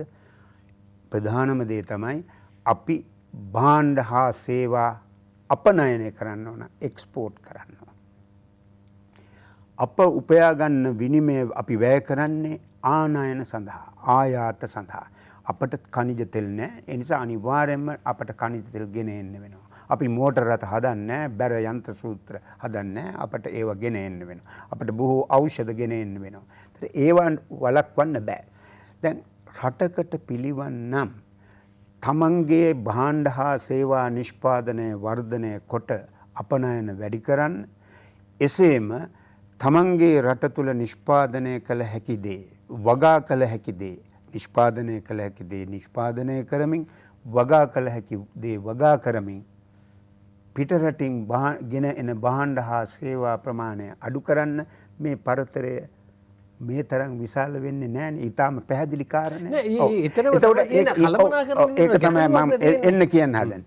නමුත් අපි මේ සත්‍ය තේරුම් අරගෙන ගැළපෙන ආර්ථික මාදිලියක් අනුගමනය කරනවා වෙනුවට අපේ රටක්, අපේ බඳු සෙසු රටවලුත් කළේ කුමක්ද? බලයට ආපු ආණ්ඩු වැඩි ගණනක් කළේ අපේ රටවල සාරය තමන්ගේ ගොඩට සේප්පුවට නැත්නම් කැටයට දාගැනීමට උත්සාහ කරන රටවල් විසින් අපමත පටවන ලද ආර්ථික මාදිලිය අපි පිළිගත්තේ. මේක නිදහසින් පසු නිෂ්පාදන ආර්ථිකය, ජාතික ආර්ථික විභවතා ප්‍රයෝජනයට ගනිමින් ජාතික ආර්ථිකයක් ගොඩනගන්න ගත්ත උත්සාහ තිබුණා. ඊටාම දැනුවත් උත්සාහ තිබුණා. එක්සත් ජාතික පක්ෂ ආණ්ඩුව යටතේ තිබුණා. දැන් වාලච්චේන කඩදාසි කම්මල පටන් ගන්නේ 951. එහි දෙවෙනි අදියර පටන් ගන්නේ 1965 ඩඩ්ලි සේනානායක මහතාගේ ආණ්ඩුවේ පිලිප් ගුණවර්ධන ඇමතිවරයාගේ පාලන සමයේදී. නමුත් පසු කලකදී මේක අත්හැරියා. අර නියෝ ලිබරල් වට්ටෝරුව ප්‍රශ්න කිරීමකින් තොරව පිළිගැනීම නිසා 1970-74 රට පාලනය කළ ආණ්ඩු සමයේ මේ රටේ බරපතල ආර්ථික දුක්ගැනවිලි පීඩාවන් තිබුණා.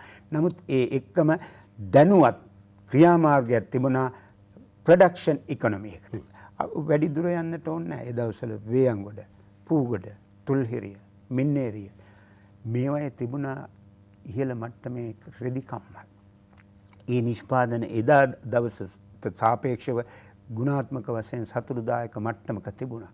අද වන විට ඒ කම්හල් දියුණු කර තිබුණා නම් ඔබ මොකද කල්පනා කරන්නේ? මේකට ඕනද කෙනෙක්ගෙන් ප්‍රශ්නයක් අහන්න? අද ඒවා සමහර තැන්වල සුම්බුන් ගොඩවල් ඒ සියල්ල විනාශ කරලා දැම්මන් ලැබුවා 977 දී මේ ලිබරල් කරණය සඳහා බලයට පැමිණි ආණ්ඩුව. මෙන්න මේක තමයි අපිට වෙච්ච වැරද්ද.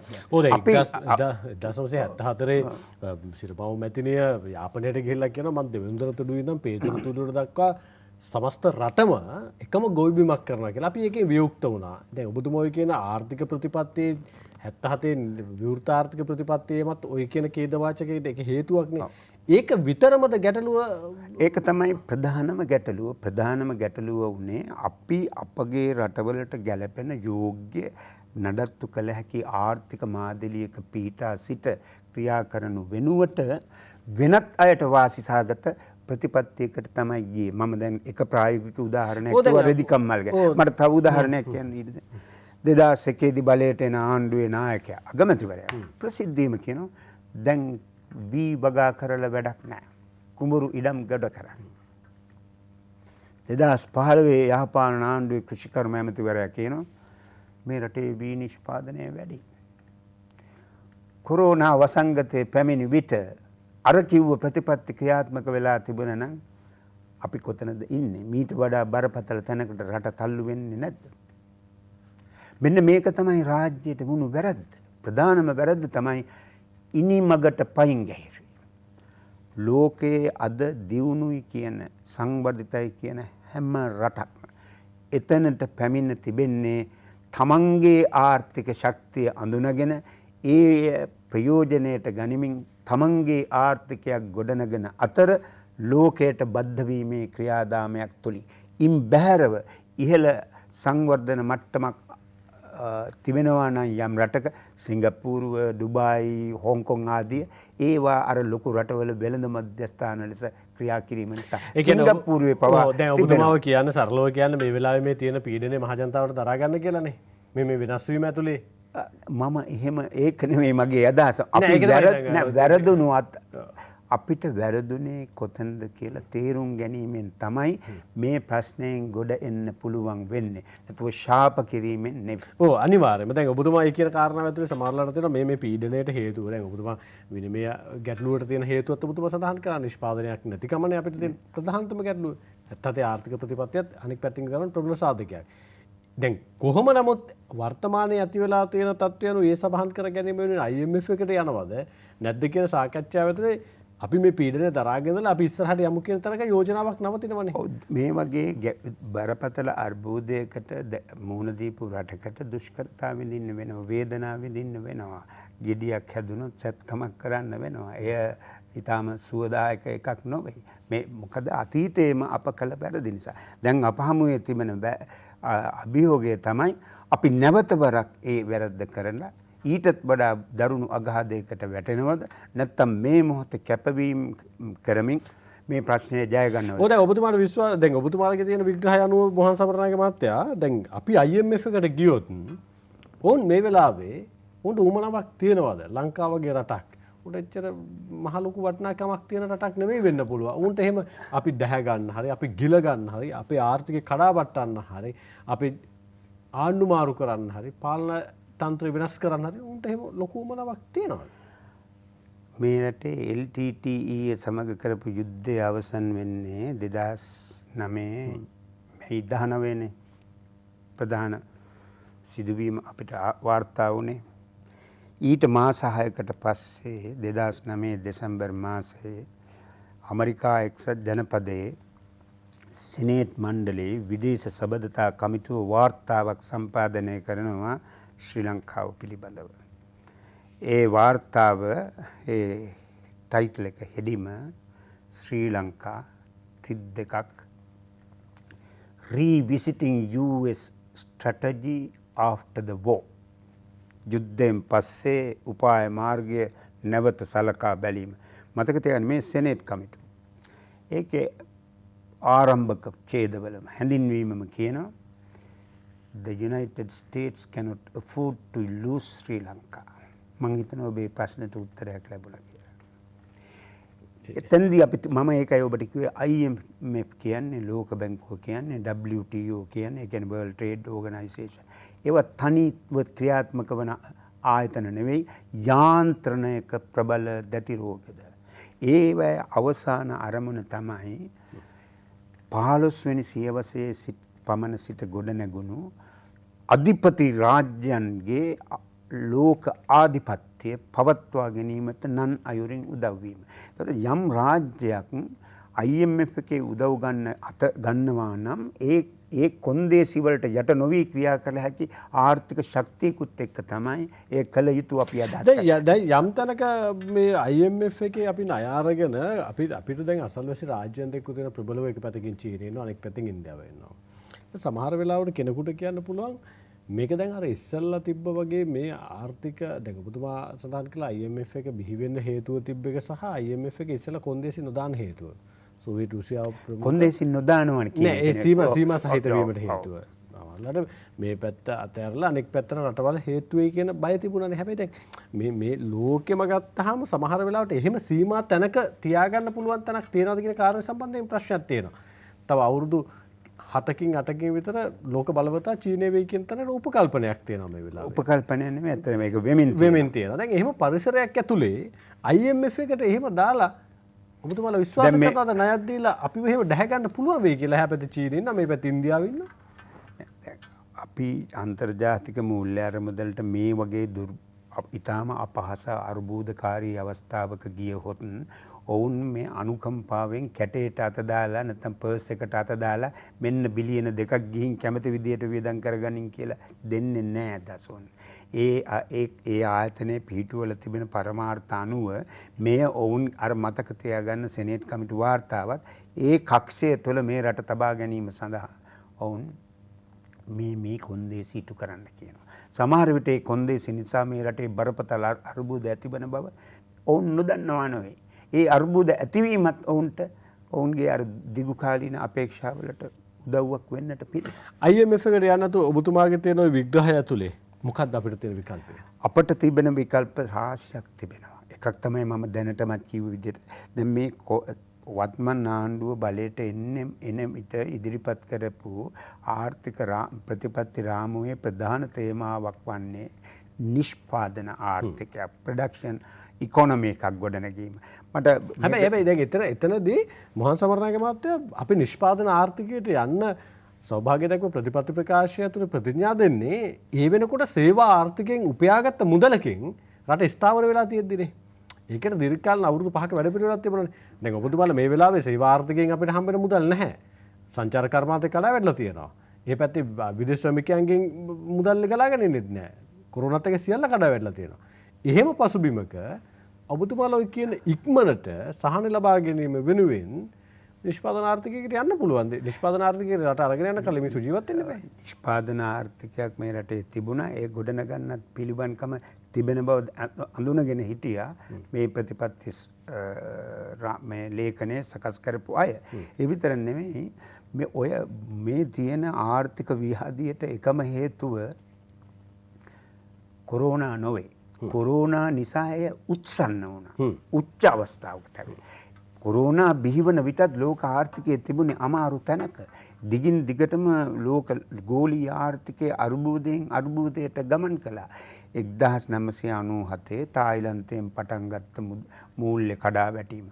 ඉන් පස්සේ 2000 මේ ප්‍රධාන ඒවා. ඊට අතරමැද යම් කලාපීය වශයෙන් සිදුවුණු ආර්ථික කඩා වැටීම් වලට අමතරව 2008 ඇමරිකා එක්සත් ජනපදයේ ඇති වුණු මූල්‍ය අර්බුදය. එය 1929-30 අවුරුදු වල හටගත්ත මහා අවධමනයට පස්සේ නරකම ආර්ථික කඩා වැටීම. එවැනි පරිසරයක තමයි කොරෝනා වසංගතය පැමිණ මේ ප්‍රශ්නය උග්‍ර කරන්නේ. ඉතින් මේ ප්‍රශ්නයට තිබෙන්නේ අර මා කලිනුත් කී විදිහට වේදනාකාරී විසඳුමක්. ඒ වේදනාකාරී විසඳුමක් නොවන්නට තිබුණ අන්ධානුකරණයෙන් අනුන් අපමත පැටවූ ආර්ථික මාදිලිය අනුගමන කරමින් අපේම ආර්ථික විභවතා විනාශ කළේ නැත්නම් දැන් චීනය ලෝකයේ ඉහළම ආර්ථික වර්ධනය සහිත රාජ්‍ය. ඊළඟට ඉන්දියාව අසල්ව, දකුණු කොරියාව, මැලේසියාව කොහොමද මේවා මේ තැන්වලට ආවේ? ඒ තැන්වලට ආවේ තමන්ගේම ශක්තිමත් ආර්ථික පදනමක් ගොඩනගා ගැනීමෙන්. ඉන් පසුව තමයි ඔවුන් තමන්ගේ අතිරික්ත ප්‍රාග්ධනය සිසුරට වලට ව්‍යාප්ත කරන්න සහ ලෝක ගෝලීය ආර්ථිකය සමග බද්ධ වෙන්නේ. මේක මේ විදිහට තමයි බ්‍රිතාන්‍යය ඇමරිකා එක්සත් ජනපදයේ එතනට ආවේ. මම නිතර උපුටා දක්වන මේකට උදාහරණ ඕන තරම් තියෙනවා. 19 වෙනි සියවසේ ඇමරිකා එක්සත් ජනපදයේ ලොකු විවාදයක් සංවාදයක් තිබුණා. මොකද්ද අපේ ආර්ථික මාදිලිය? මේ වන විට ඒ සංවාදයේ සිදුවන විට බ්‍රිතාන්‍යය තමයි අංක 1 ආර්ථිකය. ඒ නිසා බ්‍රිතාන්‍යයට ඕන වුණා සියලු රටවල් තමන්ගේ ප්‍රාග්ධනයට භාණ්ඩ හා සේවා වලට තමන්ගේ වෙළඳපොළ විවෘත කළ යුතුයි කියලා. අන්නේ විවාදයේදී ඇමරිකාවේ 1860 ගණන් වල හිටිය ජනාධිපතිවරයා ඒබ්‍රහම් ලින්කන් කියනවා මම බදු ගැන ඒ තරම් දන්නේ නැහැ. නමුත් මම මෙන්න මේ දේ දන්නවා. කුමක්ද? අපි පිටරටින් භාණ්ඩ මිලදී ගත්තොත් අපට භාණ්ඩය ලැබෙනවා පිටරටට සල්ලි යනවා. අපි භාණ්ඩය අපේ රටේ නිෂ්පාදනය කළොත් භාණ්ඩයත් අපි ළඟ, මුදල් ටිකත් අපි ළඟ. මේක තමයි අනුගමනය කළ පිළිවෙත. ඒ නිසා තමයි දසුන් මම අර කලින් වචනයක් භාවිත කළේ ඉනිමගට පයින් ගහීම කියලා. මේ ඉනිමගට පයින් ගහනවා කියන වචනය මගේ නිර්මාණයක් නොවේ. 2002දී කේම්බ්‍රිජ් සරසවියේ ආර්ථික විද්‍යා ආචාර්යවරයෙක් ඔහුගේ නම හා ජූන් චාන් ඔබට අන්තර්ජාලය කියවන්න පුළුවන්. ඔහු පොතක් ලිව්වා ඒ අවුරුද්දේ. ඒ පොතේ නමම තමයි Kicking Away the Ladder තිද්දක Development Strategy in Historical Perspective. මේකේ ඔහු කියනවා ස්විට්සර්ලන්තය හැරවුණු විට අන් සියලු අද ඉහළ තැනක සිටින රටවල් ඒ තැනට ආවේ අද මේ රටවල් අපිට දේශනා කරන මාදිලී නොවේ තමන්ගේම ආර්ථිකයක් ගොඩනගා ගැනීමෙන් ශක්තිමත් ආර්ථික පදනමක් සකස් කර ගැනීමෙන් බව. ඉතින් ඔවුන් උඩට නැග්ගට පස්සේ සොල්දරයට උඩට නැගුණු ඉනිමග පයින් ගහනවා. ඒකයි ඔහුගේ තර්කය. අපි කලේ ආරම්භයේ ඉඳලම ඉනිමගට පයින් ගැවීමෙන් අපි මේ අර්බුදයට මේ විදියට පත් වෙන්නට හේතුව ඒ. දැන් සමහර වෙලාවට මේ පසුබිම ඇතුලේ මොහන් සමරනායක මහත්තයා දැන් අපි මෙච්චර පීඩනයකට ලක් වුණාට අපි දකින්නේ මේ කලාපයේ අනෙක් රටවල් මෙච්චර පීඩනයකට ලක් වෙලා තියෙන රටක්. අපි ණය ගෙවා ගන්න විදිහක් නැතුව ඉන්නවා. අපිට සමහරවල් උද්දමනේ හෙලලා තියෙනවා. බාණ්ඩ හිඟේකින් පෙරෙනවා. කොතනද වැරදුනේ දැන් ඔබතුමාම සඳහන් කළා රටවල මේක ගෝලීය පරිමාණ අර්බුදයක්. හැබැයි අපිට තරම් පීඩනයක් දැන තරම් ණය වාරයකට ගෙවා ගන්න කාරණා සම්බන්ධ ප්‍රශ්නයක්. සංචිත පිළිබඳ ප්‍රශ්නයක්. මම දැන් පැහැදිලි කරා අයි එතනට ආවේ. නෑ ඒක තරම් ඔබතුමා තව රටවල් ගණනාවක බරපතල අර්බුදයක් තියෙනවා. ඒක උදාහරණයක් ගත්තොත් අපි ලෙබනනේ දැන් මාස ගණනාවක් තිස්සේ වරින් වර අඳුරේ ඉන්නේ. මේ ඊ පෙරේදා කැනඩාව ලෝකයේ ධනවත් රාජ්‍යයන් එහි වාර්තා වුණ අවුරුදු 18කට පස්සේ එහි සාමාන්‍ය මිල මට්ටම කියලා ඔය ආර්ථික විද්‍යාවේදී සඳහන් කරන මේ උද්දමනයේම මනින දර්ශකය 18%කින් වැඩි වෙලා තියෙනවා. ලෝකයේම තියෙන අර්බුදය. නමුත් ධනවත් රටවලට ඒකට ඔරොත්තු දීමේ හැකියාව තියෙනවා. ඔවුන් ළඟ අතිරික්ත ධනයක් තිබෙන නිසා ඒ ධනය උපයාගත්තත් අර ඔවුන් අනුගමනය කළ මාදිලිය ඔස්සේ සහ සෙසු රටවල සම්පත් තමන්ගේ පැත්තට හරවා ගැනීමෙන්. ඉතින් මේ අප මුහුණ පාත් තිබෙන මේ අර්බුදයෙන් ගොඩ එන්නට නම් එවැනි නැනවත් පිළිවෙලකට යා යුතු කියන එක අප අදහස් කරන්නේ. එහෙම නැනවත් සියල්ල ප්‍රතික්ෂේප කිරීම. එහෙම නැනවත් තැනකට යන්න සූදානමක් තියෙනවද මේ ආණ්ඩුව ඔබතුමා දකින විදිහද? ආණ්ඩුවේ ආර්ථික දැක්මේ ඒ බව තියෙනවා. නමුත් නෑ දැක්මේ තියෙන ක්‍රියාත්මක භාවය තුළ ක්‍රියාත්මක ඇත්ත වශයෙන්ම මට මේක කියන නිගමනයක් දෙන්න අමාරු. ක්‍රියාත්මක කිරීම පටන් ගනිද්දි තමයි මේ ව්‍යසනය ආවේ. ඊළඟට මම දකින්න දිගු කාලීන වශයෙන් අපේ රටවල මේ මගේ අදහස ඔබතුමා දැන් ක්‍රියාත්මක වීමේදී කොරෝනාව කියලා කියනකොට මේක දීර්ඝකාලීන කාරණා. ඒ කියන්නේ අර අපි කියන්නේ නිෂ්පාදන ආර්ථිකයට පරිවර්තනය වීමක් නේ. ඔව්. දැන් මේ වෙලාවේ මේ තියෙන ගැටලුවට ක්‍රියාත්මක වීම වෙනුවෙන් වන කියවීමකට හරි ඔබතුමා ඔය කියන ප්‍රවේශයකට හරි ආණ්ඩුව යොමු වෙමින් තියෙනවා. ආණ්ඩුව යොමු වෙමින් හිටියේ. ඒක ඉතින් ප්‍රාතිහාර්යකින් වගේ ප්‍රතිඵල පෙන්눔 කරන්න බෑ. දැන් නිදර්ශනයක් වශයෙන් මේ වත්මන් රජය අපේ බලයට පැමිණීමෙන් පසු 70 77 අවධිය වගේ අපේ රටේ වගා කළ හැකි කෘෂිකාර්මික භාණ්ඩ 16ක් අඳුනාගෙන ඒවා ආනයනය එක්ක නතර කළා. එහෙම නැත්නම් සීමා කළා. දැන් කහ ආනයනය නතර කරපු අවස්ථාවේ ඔබ දුටුවා ඒකට ආපු විවේචනය කොයිතරම් බරපතල විදිහට දොස් කිව්වද අවමන් කළාද? අද මොකද වී තිබෙන්නේ? අද කහ නිෂ්පාදනය වැඩි වෙලා තියෙනවා. එහි මිල ගණන් පහතට ඇවිත් තිබෙනවා. එවැනි උත්සාහයක් ගනිමින් තිබෙදී මේ ආවේ. ඒ වගේම මම දකිනවා මගේ පෞද්ගලික දැනීම මම ඒකයි කිව්වේ ආරම්භයේදීම මගේ හැදෑරීම අනුව අපේ ශ්‍රී ලංකාව බඳු සංචාරකයිනට ආකර්ෂණීය ස්ථාන රාශියක් ඓතිහාසික තැන් ස්වාභාවික මේ වනෝද්‍යාන වෙනත් දියඇලි ඒ ආදී තිබෙන රටක සංචාරක ව්‍යාපාරය දියුණු කිරීම විනිමය ආදායම් මාර්ගය. නමුත් එය කඩා නොවැටෙන නොසෙල්වෙන එකක් ලෙස සිතා ක්‍රියා කිරීම මම දකින්නේ අනුවන මේ ප්‍රතිපත්තියක් කියලා. මොකද ලෝක අර්බුදයක් ආවොත් මේ වසංගතය ඊළඟ දවසේ යුද්ධයක් ඇති වෙන්නට පුළුවන්. ලෝකයේ අප මේ ජීවත් වෙන ලෝකයේ කවර මොහොතක හෝ බලවත් ජාතීන් අතර යුද්ධයක් ඇතිවීමේ අවදානමක් තියෙනවා. ඒ රටවල් යුද්ධයට සූදානම් වෙලා තිබෙන්නේ. එහෙම වුණොත් නැවතවරක් මේක කඩා වැටෙනවා. මගේ විශ්වාසය නම් ඔව් ප්‍රධාන විනිමය ආදායම් මාර්ගයක් ලෙස එය වර්ධනය කරන අතරම ඒ වෙනුවට ශක්තිමත් ඉකොනොමික් ෆවුන්ඩේෂන් එක පදනමක් රටකට තිබිය යුතුයි. අපි විරාමයකට යනවා. විරාමයෙන් පස්සේ සමහර වෙලාවට 2009ට එපිටෙන් 30 වසරක යුද්ධය අවසන් වන කාලවකවානුව තුළ සමාජ මාධ්‍ය අද තියෙන තැනකට වර්ධනය වෙලා තිබුණා. සමහරලාට යුද්ධය ජය ගන්න බැරි වෙයි කියලා සමහර තැන්වල ਵਿਚාරයක් තිබුණා. සමහරලාට හිතනවා එහෙම වෙන්න පුළුවන් කියලා. මොකද අපිට දකින්න හැකියාව ලැබෙනවා මහා සමරනායක මහත්තයා සමාජ මාධ්‍ය තුළ බොරුව ඇත්ත වෙන හැටි, ඇත්ත බොරුව වෙන හැටි. සමහරලාට මේ ආර්ථික අර්බුදයෙන් ගොඩ එන්නත් බැරි මේකත් සාධකයක් වුණු නිසා. අපි කතා කරමු සමාජ මාධ්‍ය ගැන විරාමයෙන් පස්සේ. අපි අලුත් තීරණය සමගින් රාජ්‍ය ප්‍රවෘත්ති අධ්‍යක්ෂ ජෙනරාල් ප්‍රවීණ මාධ්‍යවේදී වහන් සමරනායක මහත්මයාත් එක්ක අපි IMF ණය අරන් රටවල් ගොඩ ගියා නැත්නම් ජාත්‍යන්තර මූල්‍ය අරමුදලෙන් ණය අරගෙන රටවල් ගොඩ ගියාද කඩා වැටුණාද කියන තැන අපි හිටියේ. ඒ තමයි ගැඹුරු පැහැදිලි කිරීමක් දේශපාලන භාවිතාව ඇතුළේ ලෝක භාවිතාව ඇතුළේ IMF එකේ ණය අරගෙන මොකක්ද උනේ රටවල් වලට ඒ ණය ගන්න හදන රටවල් වල අභ්‍යන්තරයේ ඇතිවෙච්ච කැළඹිලි සහගත තත්ත්වය සහ අස්ථාවර තත්ත්වය IMF එක මෙහෙවන යටින් දිවෙන හස්තයන් මොනවද කියන කාරණේ සම්බන්ධයෙන් ඔබතුමා සඳහන් කළා. දැන් සමහර වෙලාවට කෙනෙකුට ප්‍රශ්නයක් තියෙන්න පුළුවන් මොහන් සමරනායක මහත්තයා. දැන් IMF එක ණය දෙන ණය අපි ගන්න නැත්තම් අපි එතනින් එහාට ගිහිල්ලා ණය ගන්නවනේ. දැන් අපි කොහෙන් හරි අපි මේ විකල්පයට උත්තරයක් හොයන්න ඕනනේ. අපි චීනෙන් ණය ගන්නවා.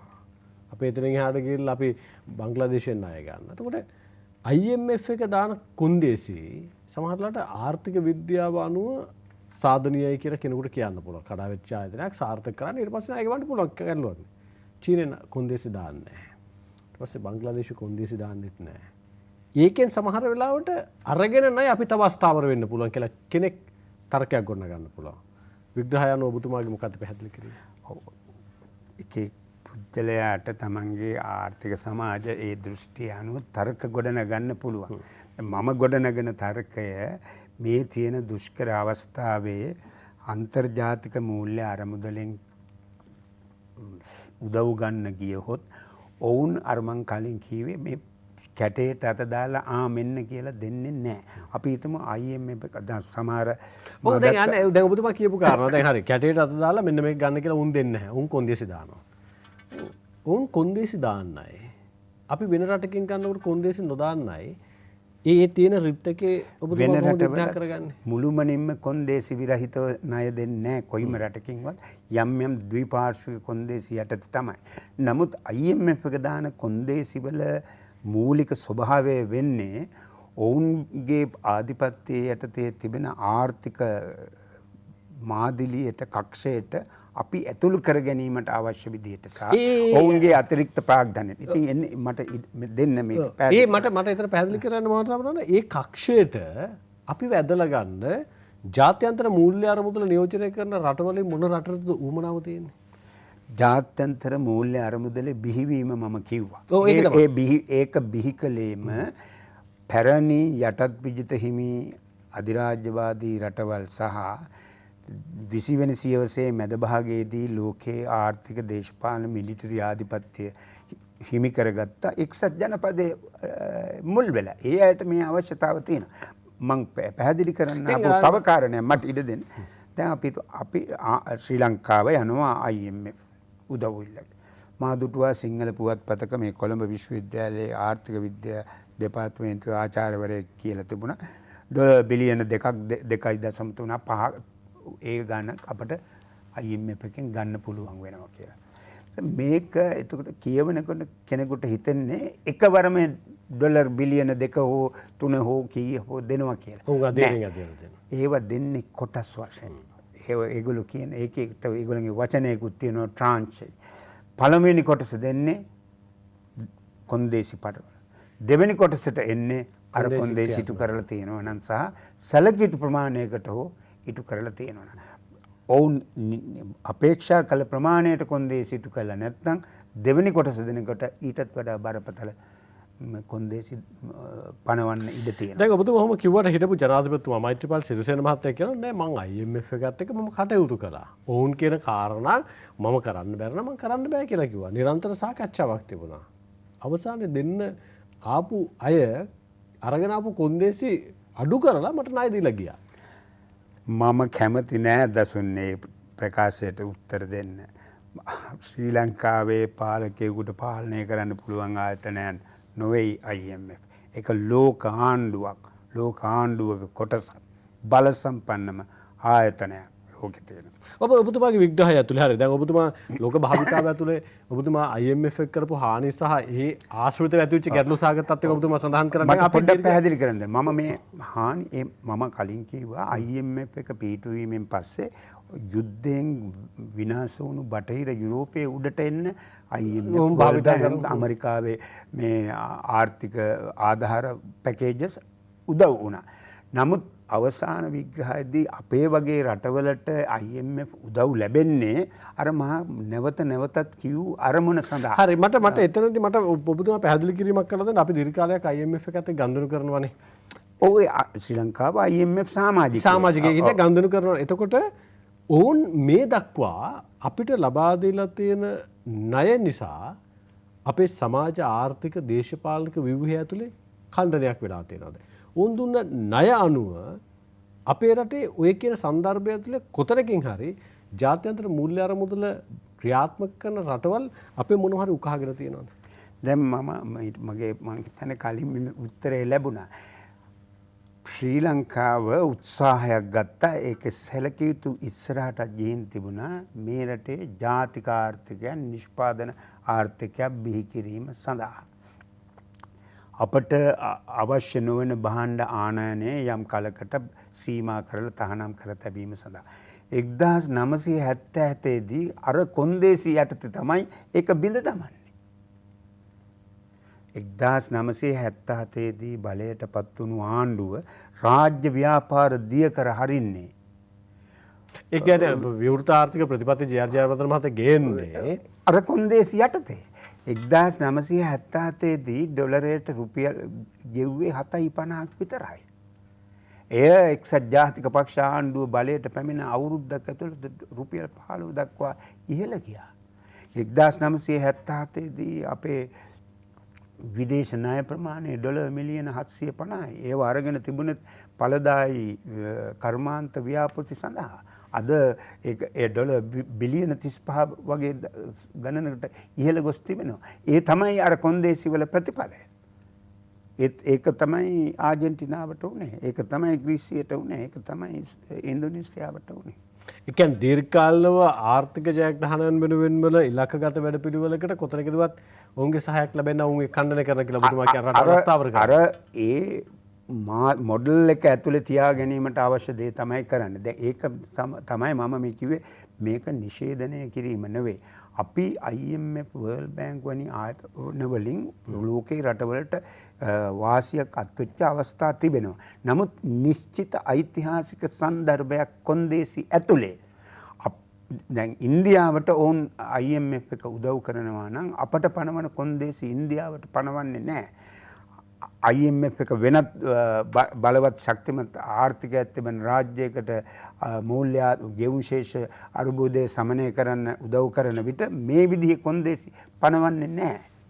මෙන්න මේ කාරණේ ඇතුළේ තමයි මම කියන්නේ. එහෙම නැතුව මේක මම ඒකයි කලිනුත් කියන එක ෆ්ලැට් න්‍යාය උත්තරයක් නෙවෙයි. හරි. අපි එතනින් මෙහාට එමු සමාජ මාධ්‍ය භාවිතාව. ඔබතුමා රාජ්‍ය ප්‍රවෘත්ති අධ්‍යක්ෂ ජනරාල්වරයා විදිහට සමාජ මාධ්‍ය හැසිරීම පිළිබඳවත් යම් තැනක ඔබතුමාට ගැඹුරු හැදෑරීමක් තියෙනවා. ඒ පිළිබඳව වන සීමාවන් නිර්ණය කරන්න අවශ්‍ය නම් ඒ පිළිබඳවත් ඔබතුමාලා සාකච්ඡාවක් නිරත වෙලා ඇති. සමාජ මාධ්‍ය භාවිතාව සම්බන්ධයෙන් ලංකාවේ ඔබතුමා කියවීම මම කැමති දැනගන්න. සමාජ මාධ්‍ය භාවිතය සමාජ මාධ්‍ය සහ සමාජ මාධ්‍ය අවකාශයේ භාවිතය ගැන කතිකාවක් තියෙන්නේ මේ රටේ විතර නෙමෙයි ලෝකෙම තියෙනවා. මේ අපි ප්‍රථමයෙන් බලමු මෙහි තියෙන බෙහෙවින් සාධනීය පැත්ත. සමාජ මාධ්‍ය ආගමනය නිසා ඇතම සමාජ මාධ්‍ය කියලා අපි හඳුන්වන්නේ ඔය වෙබ් අන්තර්ජාලයේ පදනම් කරගත් මාධ්‍ය වේදිකානේ ප්ලැට්ෆෝම්ස්නේ.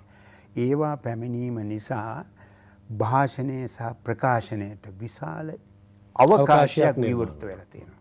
අද ස්මාර්ට් ෆෝන් එකක් තිබෙන ඕනෑම කෙනෙකුට තමන්ගේ මතය සැලකිය යුතු පිරිසකට කෙටි වේලාවකදී sannivedanaya කරන්න පුළුවන් වෙලා තියෙනවා.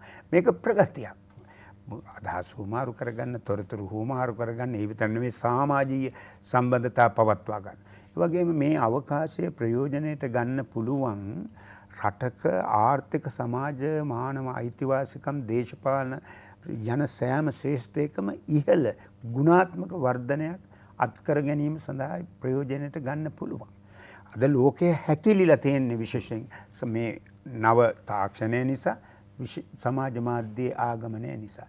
නමුත් මම දකිනවා ප්‍රායෝගිකව සමාජ මාධ්‍ය වැඩි වශයෙන් භාවිත වෙමින් තිබෙන්නේ සමාජය අවුල් කර කිරීමට, මිනිසුන් සන්ත්‍රාසයට පත් කිරීමට, අන්‍යයන්ට පදනම් විරහිතව අවමන් කිරීමට, බරපතල විදිහේ අවලාද නැගීමට, සමාජය අවුල් කිරීමට. මේක මේ රටේ විතර නෙමෙයි.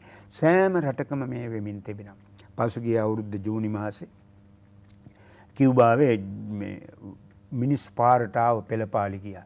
ඒකෙදි බරපතල විදිහට මහා පරිමාණ වශයෙන් සමාජ මාධ්‍ය ඔස්සේ බොරු ප්‍රචාරය වුණා. ඒ නිසාම තමයි ඇතැම් අය හාස්‍යයට ලක් කළත් අර ඇමරිකාවේ කලින් හිටිය ජනාධිපති ඩොනල්ඩ් ට්‍රම්ප් මේ ෆේක් නිවුස් කියන වචනයම නිතර භාවිත කළේ සහ මේවා කෙරෙහි අප්‍රසාදයෙන් කතා කළේ. ඒක සෑම රටකටම බරපතල ප්‍රශ්නයක් වෙලා තිබෙනවා. අපේ රටෙත් එහෙමයි. කිසිසේත්ම පදනමක් නැති තොරතුරු නිර්මාණය කරලා කෙටි වේලාවකින් විශාල පිරිසක් අතර බෙදා හරින්න මේක භාවිත වෙනවා. දැන් මේ ඊයේ පෙරේදා මතයක් පළ වුණා. ලංකාවේ වත්මන් අග්ගා මාත්‍යවරයා ඔන්න ඉල්ලා අස් වෙනවා කියලා. මා ළඟ උදාහරණ ගණනාවක් තිබෙනවා ඒ සමාජ මාධ්‍ය වේදිකාවල ෆ්ලැට්ෆෝම්ස් වල පළ වෙච්ච මුළුමනින්ම බොරු. ඒ කියන්නේ ගජබින්න කියලා කියන්නේ මුළුමනින්ම. එකක් තියෙනවා මා ළඟ තියෙනවා YouTube එකේ තියෙන වීඩියෝ පටයක කියනවා මෙන්න භයානක පුවතක් අද මාධ්‍යම රාත්‍රී සිට දිවයින පුරා ඇඳිරි නීතිය. මෑත කාලේ එහෙම ඇඳිරි නීතියක් පැනෙන්නේ නැහනේ. නිරෝධායන ඇඳිරි නීතිය පැනවීම හැරුණු විට ඒ විදිය ඕන තරම් ඔබට හොයා ගන්නට පුළුවන්. ඔය දැන් ඔබතුමාලට ඒ සම්බන්ධයෙන් කියවීමක් තියෙනවනේ.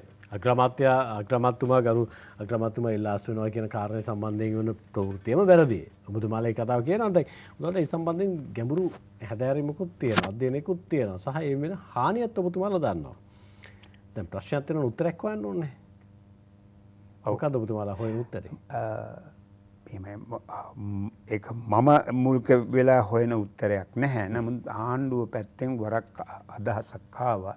කැබිනට් මණ්ඩලයේදී තීරණයක් ගත්තා නමක් නැති සමාජ මාධ්‍ය.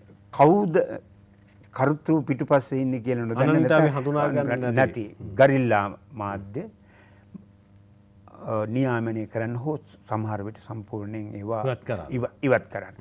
මම විශ්වාස කරනවා තදින්ම මේ මාධ්‍ය ශේෂ්ත්‍රයට යම් නියාමනයක් අවශ්‍යයි. ඒක මම කියන්නේ මාධ්‍ය පොලිසියක් කියලා නියාමනයක් අවශ්‍යයි.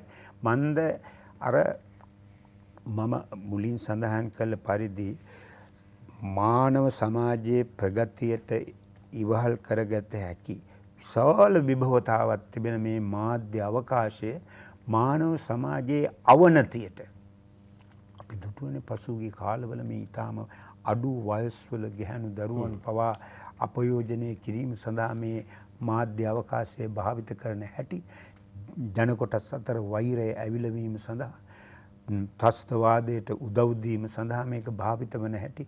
ඉතින් මේ මාධ්‍ය භාවිතයට නිදැල්ලේ යන්නට ඉඩ නොදිය යුතුයි. ඒ නිවැරදිවම කළමනාකරණය කළ යුතුයි. ප්‍රධාන ධාරාවේ මාධ්‍යවල මෙවැනි දේ පළ වෙනවා නම් ඒ සම්බන්ධයෙන් ගත හැකි නෛතික ක්‍රියාමාර්ග සහ යාන්ත්‍රණයක් තිබෙනවා. නෛතික රාමුවක් තියෙනවා, නියාමනයක් තියෙනවා, ආයතන ස්ථාපිත කරලා තියෙනවා. ඒවා ස්වයං වාරණයකුත් තියෙනවා, ස්වයං විනයකුත් තිබෙනවා. දැන් ඔබතුමාලා හරි කැබිනට් මණ්ඩලයේ සාකච්ඡාවක් වෙලා තියෙනවා යම් ආකාරයක සීමාවක් පනවන්න ඕන කියලා.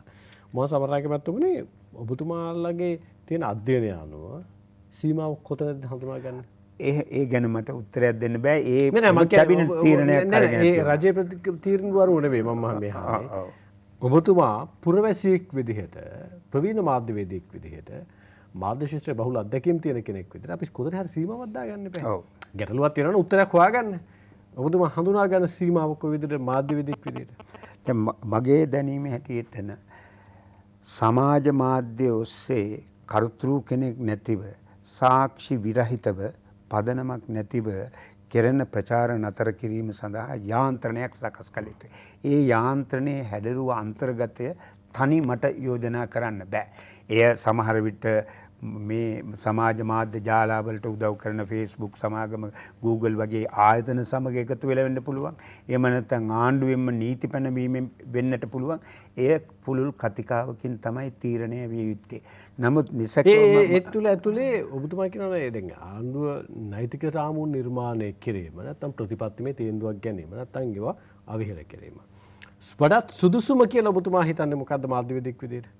නීතිමය පරිසරයක් නිර්මාණය කිරීමද? නීතිමය පරිසරය අවශ්‍යයි. දැන් ප්‍රධාන ධාරාවේ මාධ්‍යවලට නීතිමය පරිසරයක් තිබෙනවනේ. නීතිමය රාමුවක් තිබෙනවා. ඇතැම් දේ ප්‍රධාන ධාරාවේ මාධ්‍යවල පාලන කළ යුතුයි කියන එක. ඊළඟට ඒවැ ස්වයං මේ වාරණයක් තියෙනවා. සමාජ සම්මුතියක් තිබෙනවා. මේ දේ කළ යුතුයි මේ දේ නොකළ යුතුයි කියලා. ඒ සෑම ආකාරයකම මෙවලක්ම භාවිත කළ යුතුයි. සමාජ මාධ්‍ය තුරන් කිරීමට නොව අවභාවිතය නතර කිරීම සඳහා.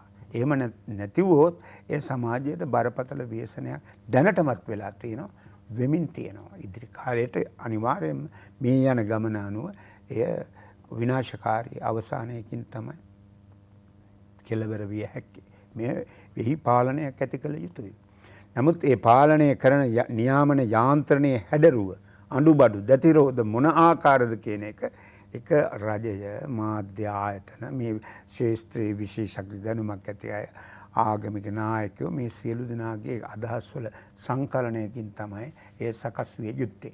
කෙසේ වුවත් සමාජ මාධ්‍යවල මුළුමනින්ම අහෝසි කරන එහි අදහස් සුවමාරුවට sannivedanayට තිබෙන ඉඩකඩ නැති කරන ක්‍රමයකට නොයා යුතුයි. මන්ද මේ ඊටාම පුළුල් අවකාශයක් නිර්මාණය කර තිබෙන නිසා. රජයේ ප්‍රවෘත්ති අධ්‍යක්ෂ ජෙනරාල්වරයා විදිහට ඔබතුමාලට හිතනවාද සමහරලාට රජයට අලුත් ප්‍රශ්න නිර්මාණය වෙන්නේ? රජයේ ප්‍රවෘත්ති අධ්‍යක්ෂ ජෙනරාල්වරයා විදිහට ඔබතුමාට සමහරලාට නිවේදන නිකුත් කරන්න වෙන්නේ. උත්තර හොයන්න වෙලා තියෙන්නේ සමාජ මාධ්‍ය හින්දා කියලා. සමාජ මාධ්‍ය නිසාම නොවේ. එතනින් නෙවෙයි ඒව උපදින්නේ. සමාජ මාධ්‍ය භාවිත කරනවා. මම ඒකයි ආරම්භයේදී කිව්වේ සමහරවිට කියන්නේ සමාජ මාධ්‍යෙන් තමයි එළියට එන්නේ එතනින්. එළියට එන්නේ එතනින් වුණාට ඒවා නිර්මාණය කරන සැලසුම් කරන්නේ වෙනත් තැන්වලින්. මේක ඒක පළල් දේශපාලන කාරණයක්. මේ වත්මන් රජය බලයට පැමිණි මොහොතේ සිටම එය පෙරලා දැමීමේ දැනුවත් සැලැස්ම ක්‍රියාත්මක වෙමින් තිබෙනවා. 2015 පරාජය වුණු ආණ්ඩුවේ අඩුපාඩු රසක් තිබුණු අතර ඒ රජය ඉටු කළ කාර්යභාරයක් තිබෙනවා අසමසම විශිෂ්ට ගණයේ. ඒ සියල්ල යටපත් කරලා ඒ ආණ්ඩුව පරාජය කරන තැනට ඒ රජයේ තිබුණු අඩුපාඩු ප්‍රයෝජන ගැනීම සඳහා සැලසුම් කළ යාන්ත්‍රණය ක්‍රියාත්මක වුණේ සමාජ මාධ්‍ය භාවිතයේ අද තරම් පළල නොතිබුණත් එක්තරා ප්‍රමාණයකට. අද වන විට ඒ භාවිතය ඊටාම තීව්‍ර වෙලා උත්සන්න වෙලා තිබෙනවා. සමාජ මාධ්‍ය වලින් එළියට එන්නේ ආණ්ඩුව වෙනස් කිරීමේ ව්‍යාපෘතිය. මම ඒකට කියන්නේ රෙජීම් චේන්ජ් ප්‍රොජෙක්ට් එකේ සැලසුම්. මෙතන ආණ්ඩුව වෙනස් කිරීමේ ව්‍යාපෘතිය පාලනය කිරීම නොවේ කළ යුතු වෙන්නේ. ඒක ප්‍රජාතන්ත්‍රවාදී සමාජයක අයිතියක්නේ. නමුත් ඒ නාමයෙන් කෙරෙන ජනතාව බියගැන්වීම සහ මුළුමනින්ම අසත්‍ය වූ තොරතුරු ප්‍රචාරය කර හැරීම නතර කිරීම. මේ වෙනකොට ඔබතුමාලා මේ ප්‍රවෘත්ති දෙපාර්තමේන්තුව විදිහට යම් යෝජනාවක් කරලා තියෙනවද? ප්‍රවෘත්ති දෙපාර්තමේන්තුවේ කාර්යභාරය ඒ නොවේ. නෑ යම් තැනකදී ප්‍රවේශයන් හඳුනා ගන්නත් තියෙනවානේ. යම් ගැටලුවක් තියෙනවා නම් දැන් ඔබතුමාලත් එක් පැත්තකින් ඔබතුමාලටත් මේ සම්බන්ධයෙන් වගකීමක් තියෙනවානේ. ඔබතුමාලට මේ සම්බන්ධයෙන් කොතනකදී හරි මැදිහත්වීමක් සිද්ධ වෙන්න කරන්න වෙලා තියෙනවා. මොකද ඔය පාර වෙනවත් යම් තැනක ප්‍රවෘත්තින් විදිහට පළ වෙන්නේ. එතකොට ඔබතුමාලටත් වගකීම නිදහස් වෙන්න බෑනේ මොහොන් සපරණක මහත්තයා. නමුත් ප්‍රවෘත්ති දෙපාර්තමේන්තුවෙන් එහෙම සැලැස්මක් දැනට සම්පාදනය කරලා නැහැ. ඒක එන්න ඕන රජයෙන් ආවම ඒකෙදී දෙපාර්තමේන්තුව හවුල් කරගන්න ප්‍රමාණයට දායක වෙන්න පිළිවන්.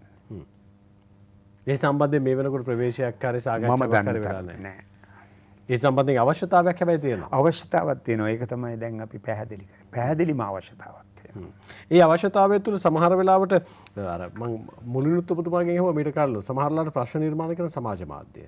සමහර වෙලාවට උත්තර හොයන්න වෙලා තියෙන සමාජ මාධ්‍ය නිර්මාණය ප්‍රශ්න නිර්මාණය කරන්නේ ඕන නෙවෙයි නිර්මාණය කරන ප්‍රශ්න එළියට ගෙනියන්නේ ඒ අය. ඔව් දැන් මේ සඳහා මුදල් ගෙවලා වැටුප් දීලා නූතන නවීනතම යන්ත්‍ර උපකරණ ලැප්ටොප් ස්මාර්ට් ෆෝන් දීලා සංවිධානය කරපු කණ්ඩායම් රාශියක් ක්‍රියාත්මක වෙමින් තිබෙනවා. දැන් රජයේ යම් ප්‍රවෘත්තියක් පළ වෙයි මොහොතක් යනකොට අපි තුමු පැය භාගයක් පැයක් ඇතුළත ඒ විවේචනය කරන බරපතල මේ සමාජ මාධ්‍ය සටහන් 100 ගණනක් දකින්නට පිළිවන්.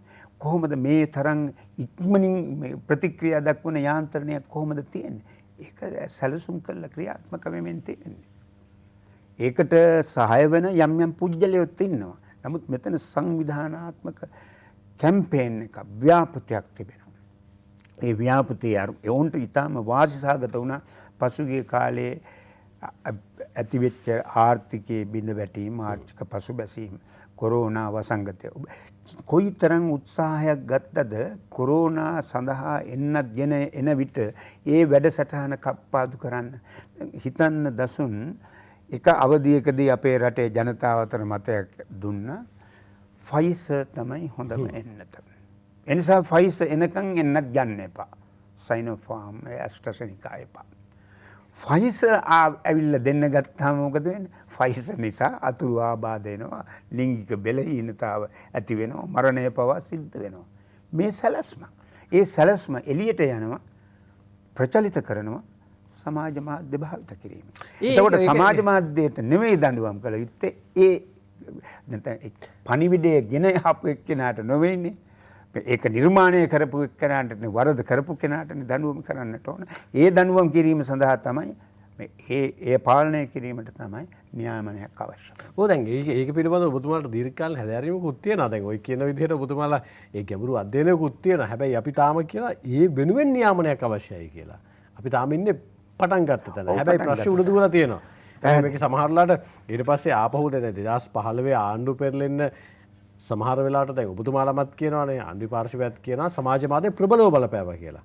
මේ ආණ්ඩුවේ ගමන් මගත් තව අවුරුදු 3කින් නිමා වෙන්න ඔය කියන සමාජ මාධ්‍යම් බලපෑවොත් ඊට පස්සේ ඔබතුමාලා සමහරවල් අවුරුදු 4කින් පස්සේ කියයි මේ බොරු දේවල් දාලා තමයි මේ සමාජ මාධ්‍ය මේ ආණ්ඩුව පෙරළුවේ කියලා. ජනතාවාදී ගමනක් ගියේ හැබැයි ඒක වෙනස් කළේ මේ සමාජ මාධ්‍ය බොරු කියලා. හැබැයි එතන ගිහිල්ලා තව අවුරුදු 4කින් උත්තර දිනනවට වැඩිය දැම්ම ඒ වගේ ප්‍රවේශයක් ගැනීම කතාවේදී මම එහෙම ඒකමානී මතයක හිටියේ නෑ. මේ මෙතන මේ පැත්තේ සියල්ල හරි මෙතන කිසිදු වරදක් නෑ. අර පැත්ත තමයි අපි සිදුවෙමින් තිබෙන දේ අපි දන්න ප්‍රමාණයට සමබරව අපි පැහැදිලි කරේ. මම විශ්වාස කරන විදිහට අර ලෝකයේ අධිපති රටවලට අවනත වන මේ රටේ ආර්ථිකය ලෝකයේ අතිරික්ත ප්‍රාග්ධනයට කොල්ලකා ගැනීම සඳහා ඉඩ සැලසෙන මාදිලියකට වඩා ඊට වෙනස් මාදිලියක් යහපත්. මම ඒක ආරම්භදම කිව්වේ මට මගේ ආර්ථික දැක්මක් සමාජ දැක්මක් තියෙනවා. ඒ මුළුමනින්ම මේ ආණ්ඩුවේ ආර්ථික දැක්ම සමග සමපාත වෙන්නේ නැහැ කියලා. නමුත් මේ තියෙන ඓතිහාසික මොහොතදී අපිට තෝරා ගැනීමට තියෙන්නේ මේ නම් ඊළඟ කාරණය තමයි හොඳයි මේ ප්‍රයත්නය අසාර්ථක වුවොත් ඊළඟට සිදුවිය හැක්කේ කුමක්ද? කුමන බලවේගයක්ද මේ රටේ පාලනය අතට ගන්නවා ඇත්තේ? මම විශ්වාස කරන විදිහට මේ හැමෝම එකඟ වෙන්නේ නැහැ. 1977 දී අපට වැරදීමක් වුණා. ඒ වැරදීමේ තවමත් වන්දි ගෙවමින් සිටිනවා. 2015 දී එවැනි ඒ හා සමාන දෙයක් වුණා. දැන් මේ තිබෙන අඩුපාඩු ප්‍රයෝජනයට ගනිමින් ඒ වැරද නැවත සිදු වුවොත් මම විශ්වාස කරන්නේ මේ රට නැවත ආපසු හැරවිය නොහැකි තැනකට ගමන් කරනු ඇති බව.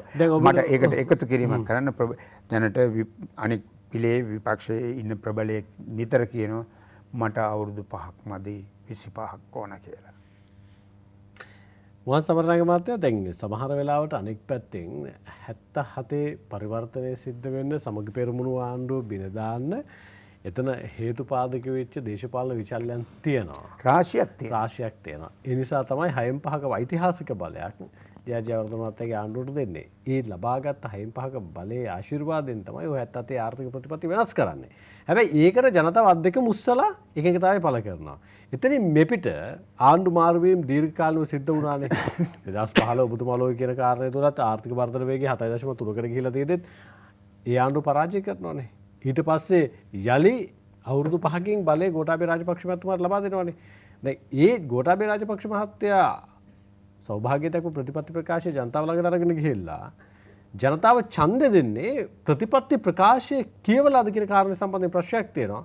කෘෂිකර්ම ප්‍රතිපත්තිය මහ පොළොවේ ක්‍රියාත්මක කරන්න ගිහුවාම බොහෝ දෙනෙක් ප්‍රතිපත්තියට 69 ලක්ෂයක් ඡන්ද දුන්නාට 69 ලක්ෂයෙන්ම ඉන්නවා අරගත්ත කෘෂිකර්ම ප්‍රතිපත්තියට යම් ආකාරයක විවේචනයක් ඉදිරිපත් කරන.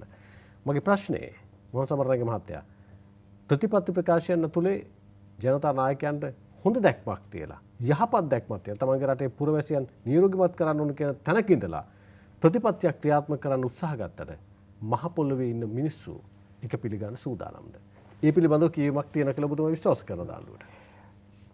කිසිම මැතිවරණයකදී ඡන්දය දෙන සියලු දෙනා හෝ බහුතරයවත් ප්‍රතිපත්ති ප්‍රකාශ කියවල නොවේ ඡන්දය ප්‍රකාශ කරන්නේ.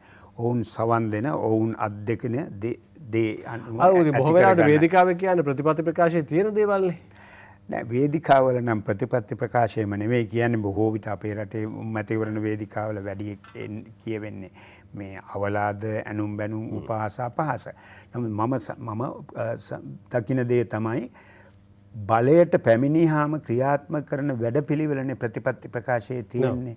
ඉතින් ඒ වැඩපිළිවෙල ක්‍රියාත්මක කිරීමේදී එතන තියෙන්නේ පොතක ලියපු අපේක්ෂාවන් සමූහය.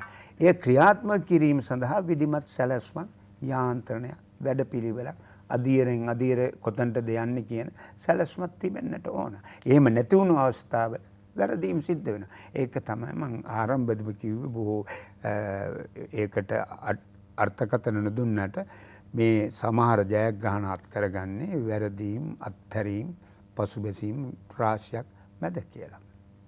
එසා සමහර වෙලාවට කෘෂිකර්ම ප්‍රතිපත්තිය ඇතුළත වැරදීමක් සිදු වුණා. සිදු වුණු බව මම විශ්වාස කරන්නේ. ඒකේ මූලික දෘෂ්ටිය නෙමෙයි තිබුණු ප්‍රශ්නය. ක්‍රියාත්මක කිරීමේදී ඇතිවෙච්ච බරපතල බාධක ඇතිවෙන්න හැකි බරපතල බාධක ගැන අධ්‍යයනයක් තිබුණේ නැහැ. මෙතනින් පටන් ගන්නවා මෙතනට යනවා කියලා විධිමත් සැලැස්මක් තිබුණේ නැහැ. දැන් එහෙම නැති වෙන්න හේතුවක් තියනවද කියන කාරණා සම්බන්ධයෙන් විවේචනයක් වෙන එක කාරණාවක් විතරයි කෘෂිකර්ම ප්‍රතිපත්තිය. ඉතින් මෙතන ආපුවාම සමහර ආණ්ඩුවේ තියෙන ගැටලු නිර්මාණය වීම අපි හිතමු ගෑස් සම්බන්ධයෙන් තියෙන කතාව. ඊට පස්සේ සමහර පක්ෂ අතර තියෙන නොහොඳ නෝකඩු තත්ත්වයන් නිර්මාණය වීම කියන කාරණා තුනේ සමහර වෙලාවට ආණ්ඩුව ගැටුම් කළමනාකරණය කර ගැනීම. ප්‍රශ්න වලට උත්තර හොයන්න දරන උත්සාහය තුළ සමහරවිට ප්‍රමාදයක් දකිනවා.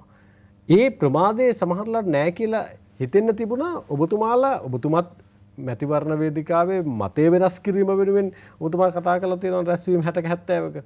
එතකොට ඔබතුමාලා දුන්න පොරොන්දුවක් තියෙනවා. ඔබතුමාලා කියපු කතාවක් තියෙනවා. ඊට කලින් තිබුණු ආණ්ඩුවේ යහපාලන ආණ්ඩුවේ භාවිතාවේ තිබ්බ දුර්වලතාව තමයි ඔබතුමාලා මහජනතාව ඉස්සරහ කියලා කිව්වේ. මෙහෙම වෙන්නේ නැහැ ව්‍යත්මගේ ඉන්නවා බුද්ධිමත්තු ඉන්නවා මේ හැම එකකම අපි පූර්ව සාකච්ඡාවක් තියෙනවා ඊට පස්සේ අධ්‍යයනයක් තියෙනවා ඊට පස්සේ නිගමනයන් තුල ඇවිල්ලා හොඳම දේ තමයි ජනතාව ඉස්සරහ සිද්ධ කරන්න කියන කාරණා සම්බන්ධයෙන් තිබුණානේ සිස්ටම් එකක් තිබුණානේ දැන් ඒ සිස්ටම් එකක් නැද්ද මම නම් මගේ කතාවලදී හොඳම දේ තමයි ක්‍රියාත්මක කරන්න කියන අදහසක් පළ කළේ නැහැ මම පැහැදිලි කරේ ඒ අනුගමනය කරමින් තිබුණු ආර්ථික සමාජ විදේශ ප්‍රතිපත්තිවල අනර්ථකාරී බව. ඒ අනර්ථකාරී වෙනස් කළ යුතුයි කියන මතය. ඉතින් ඒකට සහාය දුන් පමණින් එය බලය ගත් පිරිසත් තමයි ඉතිරි ක්‍රියාත්මක පාර්ශවයේ තිබෙන්නේ.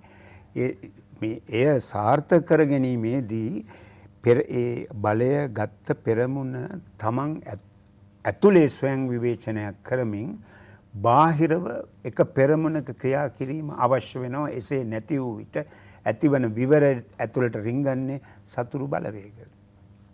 ඔබතුමා දුන්න උත්තරෙන් ඔබතුමා ඇඟ බේර ගන්න හදනවා වගේ කියලා මට දැන් ඔබතුමා රැස්වීම 60 70 කතා කරානේ මේ මොහොන් සමරණගේ මැතිතුමා. ඒ තුල 69 ලක්ෂයට ඡන්ද දෙන්න ඔබතුමා අඩුම ගානේ 10000ක් හරි මතය වෙනස් කරමින් මේ පැත්තට අරගෙන ආවනේ. ඔබතුමා දුන්න සහ ඔබතුමාලගේ වියත්තු කතා කරපු කතාවල ඇතුලේ සිස්ටම් චේන්ජ් එකක් පිළිබඳව කතා කරන්නේ. මම ප්‍රශ්න කරන්නේ ඒකයි. ඒ සිස්ටම් චේන්ජ් එක දැන් නැද්ද? කෘෂිකර්ම ප්‍රතිපත්තිය යම් තැනක අසාර්ථක වෙලා තියෙනවා නම් ජනාධිපතිතුමා කියන විදිහට සහාය නොලැබුණා නම් ක්‍රියාත්මක කිරීම තුළ මහ පොළොවේ ක්‍රියාත්මක කිරීම තුළ යම් ආකාරයක සාකච්ඡාවක් ඇති වෙලා යම් ආකාරයක වැඩපිළිවෙලක් නිර්මාණය වෙලා එන ක්‍රමවේදයක් පිළිබඳව කතා කරන්නේ. ඒ ක්‍රමවේදයක් නැද්ද? පසුවිපරමක් නැද්ද දැන්? දැන් මං හිතන්නේ පසුවිපරමක් සිදුවෙමින් තිබෙනවා. මෑතකදී ජනාධිපතිතුමා කළ ප්‍රකාශවල ඒ පසුවිපරමේ ලක්ෂණ ඇතුළත් වෙලා තිබෙනවා. මේක දසුන් අපි තේරුම් ගන්න ඕන මේක සරල රේඛාවක යන ගමනක් නොවේ. ඒක නිසා තමයි මම නැවත නැවතත් කිව්වේ මේ අඩුපාඩු වැරදීම් ඊළඟට දේශීය විදේශීය සාධක ගණනාවක් මැද යන්නේ. ඒක අපි වාදයකින් තොරව පිළිගත යුතු කාරණයක්. පසුබැසීම් වැරදීම් අත්හැරීම් සිදු වුණු බව. නමුත් දෘෂ්ටියක් තිබෙනවා. ඒ දෘෂ්ටිය ක්‍රියාත්මක කිරීම සඳහා වූ වැඩපිළිවෙල ශක්තිමත් කළ යුතුව තිබෙනවා. ඒතර මේ වැඩපිළිවෙල ක්‍රියාත්මක කිරීම සඳහා බලයට පැමිණි කණ්ඩායම ඒක සන්ධානයක්නේ හවුලක්. ඒ සියලු පාර්ශව එහි අවශ්‍යතාව තේරුම් ගැනීමත් මේ අසාර්ථක වූහොත් ඇතිවන අනිතු ප්‍රතිඵලය තේරුම් ගැනීමත් අවශ්‍ය වෙනවා. දැන් ඔබතුමා කණ්ඩායම් වලට ඒ අවබෝධය නැහැ කියලා මම දකිනවා. මහා සමරණක මත දැන් ඔබතුමා කියන දෘෂ්ටියක් වැඩපිළිවෙලක් කියලා ශක්තිමත් කරලා මහ ජනතාව ඒක ශක්තිමත් කරලා දුන්නා. හරිද? දැන් ඔබතුමාලා තිබ්බ දෘෂ්ටිය ඔබතුමාලා තිබ්බ වැඩපිළිවෙල මහ ජනතාව ශක්තිමත් කරලා දුන්න මහ ජනතාවගේ ධාරතාවය 69 ලක්ෂයක් ඡන්දෙ දීලා. හැබැයි එතනින් පස්සේ තියෙන ශක්තිය අරගෙන ක්‍රියාත්මක වෙන්නනේ. ඒකට ක්‍රියාත්මක වෙන්න ඕන කණ්ඩායම කරාරිනවාද? වගේකින් පහර හැරෙනවද දැන්? මට එහෙම ෆ්ලැට් නිගමන දෙන්න බෑ. දසුන් මට එහෙම නෑ ඔබතුමාට හිතන විදියට ඔබතුමාට දැනෙන විදියට ඔබතුමාත් ඒකේ දැන් මම මේ මත වෙනස් කිරීමේ ඔබතුමාත් ප්‍රමුඛව කටයුතු කරපෙන්නේ. නැවතවත් කිව්වා. අර වැරදි ඒක විතර නෙමෙයි. ඒක විතර නෙමෙයි. ඔබ ඒක මන් දන්නේ නැහැ කොයිතරම් දුරට ග්‍රහණය කරගත්තද. මම කිව්වා මේ පෙරමුණේ සිටින පිරිස් වෙන වෙනම කැරකෙන දැතිරෝධ විදිහට ක්‍රියාත්මක වෙමින් තිබෙන්නේ කියලා. එහෙම අවස්ථා ඒවා තමයි අර වැරදීම් අත්හැරීම් වලට හේතු වන්නේ. ඉතින් ඒවා නිවැරදි කර ගැනීමේ අවශ්‍යතාව තිබෙනවා. ඒක මේ තනි පුද්ගලයෙකුට කළ හැකි නිවැරදි කිරීමක් නොවේ. නෑ ඒක තමයි. දැන් ඔබතුමා ඔය කියන කාරණේ කලින් ඔබතුමා කිව්වා වෙනස් විදිහකට කරගුණත් මමත් ඔබතුමාට කිව්වා වරලෝසු ගුණත් වෙනස් විදිහට කරගුණා හරි වෙලාව බලා ගන්න බෑනේ. දැන් දැතිරෝධි වෙන වෙනම කරගෙනවා නම් ඒක ජනතාවගේ ප්‍රශ්නයකුත් නෙවෙයි. ඔබතුමාට පේනවද දැතිරෝග වෙන වෙනම කරගෙනවා නම් ඒක හරි ක්‍රමයකට කරකවා ගන්න? ඔව් ඒ තමයි කළ යුතුව තිබෙන්නේ. කළ යුතුව තිබෙන්නේ. දැන් ඔබ දන්නවා මම ප්‍රතිපත්ති සම්පාදකයෙක් හෝ තීරකයෙක් ක්‍රියාත්මක කරන්නේ නෙමෙයි. මම මතයක් පළ කරන්නේ. ඒ මතය තමයි ඡන්ද ව්‍යාපාරෙදිත් පළ කළේ. එහෙම ප්‍රවේශයකට එයි කියලා ඔබතුමාට විශ්වාසයක් අපි අපේක්ෂා කරනවා. විශේෂයෙන් දැන් මේ කොරෝනා සතුටුදායක ලෙස පාලනය වුවහොත් අපේ සාම්ප්‍රදායික විනිමය ආදායම් මාර්ගවල කඩා වැටීම මගහැරෙන්න පුළුවන්. එහි ප්‍රසාරණයක් ඇති වෙන්න පුළුවන්. අපි තුමු 2022 වර්ෂයේදී ප්‍රමාණවත් යම් ප්‍රමාණයක සංචාරක සංඛ්‍යාව ඇඟලුම් කර්මාන්තයේ නැවත පිබිදීමක් විදේශවලින් ලැබෙන ප්‍රේෂණවල වර්ධනයක් ඇති වුණොත් මේ තියෙන දුෂ්කර අවධියට සහනයක් ලැබෙන්න පුළුවන්. ඒ සහනය ඇතුලේ අපි මේ පළ කරන අපි විශ්වාස කරන අදහස් වලට අනුගතව මේ යාන්ත්‍රණය එකට වැඩ කරන තැනකට ආවොත් අපේක්ෂිත අරමුණු කරා යම් ප්‍රමාණයකට ළඟා වෙන්න පුළුවන්. අර දැතිරෝධ වෙන වෙනම කරගෙනවා කියලා ඔබතුමා අර්ථ ගන්න උත්සාහ කරන්නේ විධායකය, ව්‍යවස්ථාදායකය, ඊට පස්සේ රාජ්‍ය නිලධාරීන්ගේ යාන්ත්‍රණය මේ අංශ ටික වෙන වෙනම කරගෙනවා කියලාද? මම හිතන්නේ දසුන් මම දන්නේ ඇයි ඒ ප්‍රශ්නේ නැවත අහන්නේ කියලා. මම ආරම්භයේදීම කිව්වා ඒකාබද්ධ යාන්ත්‍රණයකින් මෙහෙවෙන්නේ නැහැ අර දැක්ම ක්‍රියාත්මක කිරීමේදී කියන්නේ. ඒක තමයි මට නැවතත් දෙන්න තියෙන්නේ. ඒක තමයි මට පැහැදිලි කරගන්න ඒතර ගැටලුව තියෙන්නේ. අමාත්‍යාංශ මට්ටමෙන්ද රාජ්‍ය නිලධාරී වෙනම ක්‍රියාත්මක වෙනවද? එහෙම ඒකාබද්ධ යාන්ත්‍රණයක් නැත්නම් ඒක යාන්ත්‍රණයේ කොටස්කරුවන් විය යුතු සෑම පාර්ශ්වයකටම මේක අදාළ වෙනවා. මොකද හරි පරිස්සමෙන් උත්තර දෙන්නේ. මහා සමරනායක මහත්තයා අපි එතන මෙහාට යමු. සමහර වෙලාවට මේ අපි 2019 මහජනතාව ඉස්සරහට ගිහිල්ලා කිව්වේ බොහෝ දෙනෙක් කිව්වේ සහ ඔබතුමාලත් කිව්වේ මේ තමයි අන්තිම අවස්ථාව. රට හරි මගකට ගන්න, ආර්ථික පුරාජීවීකර ගන්න, දේශීය ආර්ථිකය ශක්තිමත් කරගන්න. ඊට පස්සේ අපිටම අනන්‍ය ඔබතුමා පෙරත් සඳහන් කරපු ආර්ථික ක්‍රමවේදයක් ගොඩනගා ගන්න කියලා. ඉතින් අවුරුදු 2ක් ගියාට අපි ආපස්සට හැරලා බැලුවොත් ප්‍රතිපත්ති ප්‍රකාශයේ දීලා තියෙන පොරොන්දු ටිකෙන් ඔබතුමා ජනපති ආලෝචනය ඇතුළේ කරන විමර්ශනයත් එක්ක කොච්චර ප්‍රමාණික ප්‍රගතියක් මේ වෙනකොට කරගෙන තියෙනවද?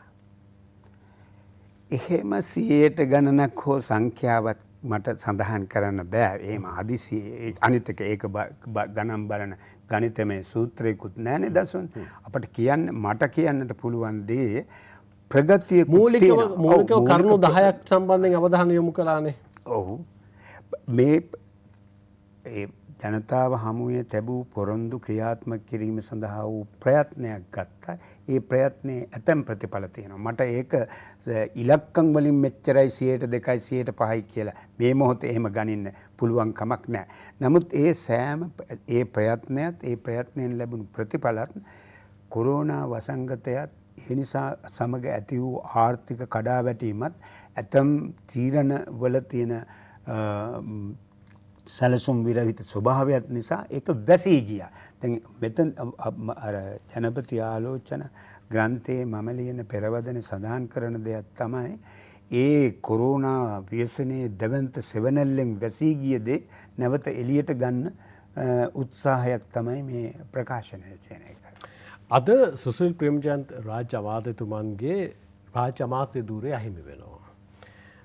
සමහර වෙලාවට ගෝඨාභය රාජපක්ෂ මැතිතුමාට වර්තමාන ආණ්ඩුවට මොහන් සමරනායක මැතිතුමා මේ රටේ 69 ලක්ෂයක් ඡන්දය දුන්නේ ඒකාබද්ධ ගමනක් වෙනුවෙන්. අර ඔබතුමා කිව්වා වගේම ඒකාබද්ධ යාන්ත්‍රණයක දැති ටික එකට කැරකේ කියන අපේක්ෂාවෙන්.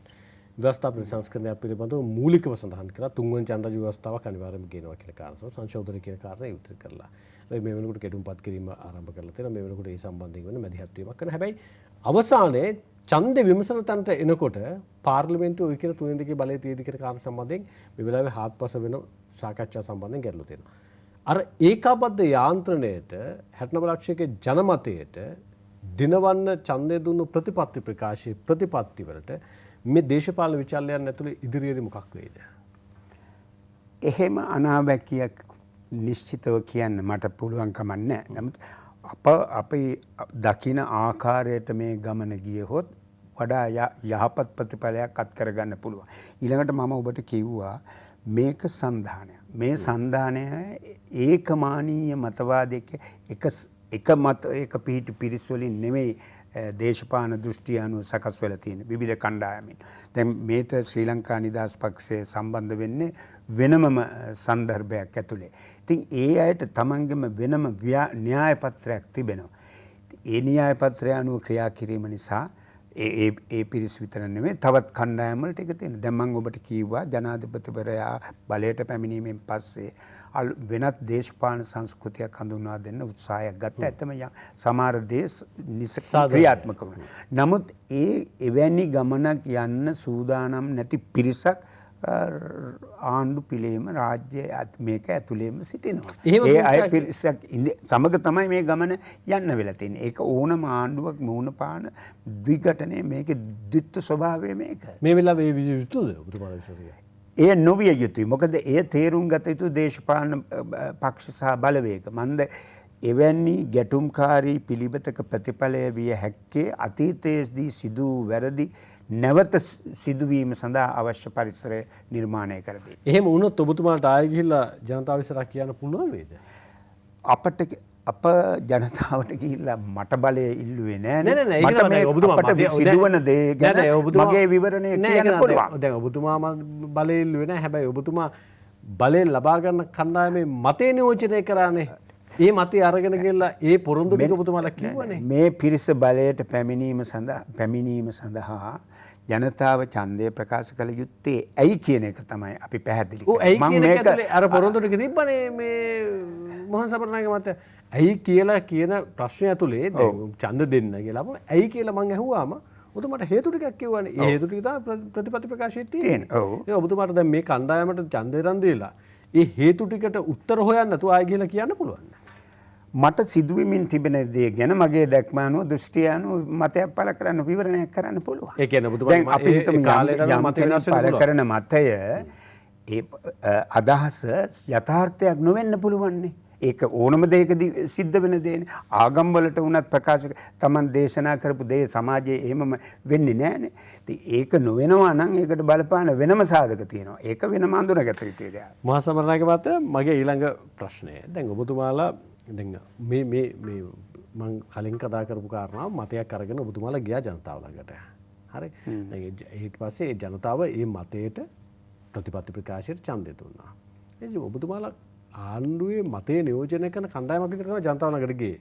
පෙරලා ජනතාව ප්‍රශ්න කරන ඔබතුමාලගෙන් ඔබතුමාලා කියපු දේවල් තාම අපිට උනේ නැහැනේ කියලා. එහෙම කිව්වොත් ඔබතුමාලට ආණ්ඩුව කරන පාර්ශවයට ඒ ජනතාවගෙන් එන මතය අරගෙන යන්න මේ වෙලාවේ වැඩපිළිවෙලක් තියනවාද? ඔබතුමා විතරක් නෙවෙයි. කණ්ඩායම් ගණනාවක් ගියාම ජනතාව ළඟට මේ මතය වෙනස් කරන්න. එහෙම ආණ්ඩුවේ ඒ මතය ගන්න මේ වෙලාවේ වැඩපිළිවෙලක් තියනවාද? මේ මතය ජනතාව ළඟට අරන් යන්න කටයුතු කළා වගේ. මම හිතනවා දසුන් ඔබේ ප්‍රශ්නය අසාධාරණයි. මම අසාධාරණයි. මම ජනතාව පැත්තෙන් විමසීමක් මම කරන්නේ. මම පුජ්‍යලයක් වශයෙන් මෙතනට ඒක නිසා තමයි මම ඔබට ආරම්භයේදීම කිව්වේ මම මේ සංවාදයට සහභාගී වෙන්නේ ඇයි කියන එක. ඒක මුළුමනින් අමතක කළා තමයි ඔබ ප්‍රශ්න අහන්නේ. අනිත් අය වෙනුවෙන් මට පෙනී සිටින්න පුළුවන් කමක් නැහැ. නෑ අනිත් අය සම්බන්ධයෙන් නෙවෙයි මහා සමරනායක මහත්තයා මම මේ අහන්නේ. ඒක තමයි අහන්නේ. නෑ ඔබතුමා සම්බන්ධයෙන් මම අහන්නේ. මගේ සම්බන්ධයෙන් ඒ කියන්නේ ඔබතුමා දැන් ඔබතුමා රැස්වීම 60ක විතර සාකච්ඡා කළා. ජනතාවට ආණ්ඩුවේ මතේ මේ තියෙන තත්ත්ව වෙනස් විය යුත්තේ ඇයි කියන කාරණේ සම්බන්ධයෙන් ජනතාවට ඔබතුමාලා කියලා හේතුපාදක දැක්වුවා. ඊට පස්සේ මම හිටියා කියලා හිතන්නකෝ. මම ඔබතුමාගෙන් අහනවා දැන් ඔබතුමාලා එදා කිව්වා මෙන්න මේ තත්ත්වය මෙහෙමයි මේක වෙනස් කරන්න ඕන කියලා. මම ඔබතුමාගෙන් අහනවා කො වෙනස් කළාද?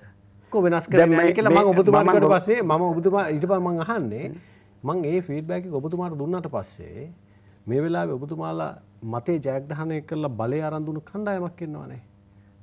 ඔබතුමාලට ඒ මතය ජනතාවගෙන් එන ෆීඩ්බැක් එක ඒ කණ්ඩායමට කියන්න වැඩපිළිවෙලක් මේ වෙලාවේ තියනවාද? ඔබතුමාලා මතයන් විමසනවාද කියලා මම ඔබතුමාගෙන් විමසන්නේ. ඔව්. ඒ ප්‍රශ්නයට මම ඔබට කීවා මම මෙතන මේ වැඩසටහනට සහභාගී වෙන පදනම. ඒ පදනමේ ඔබ තේරුම් ගත්තා නම් දසුන් ඔය ප්‍රශ්නේ නැවත නැවත අහන්නේ. ඔබ දැන් මතු කරන කරුණු වලට මම ආරම්භයේ සිටම උත්තර දීලා තිබෙද්දි තමයි එකම ප්‍රශ්නේ ඔබ නැවත නැවත අහන්නේ. මම ඔබට ආරම්භයේදීම කිව්වා මේ අපට සහයෝගය දිය හැකි වැඩපිළිවෙලක් සහිතව මේ ආණ්ඩුව බලයට එනවා. ඒ බලයට ගෙනීම සඳහා අපි ජනතාව හමුවේ කරුණු පැහැදිලි කරනවා.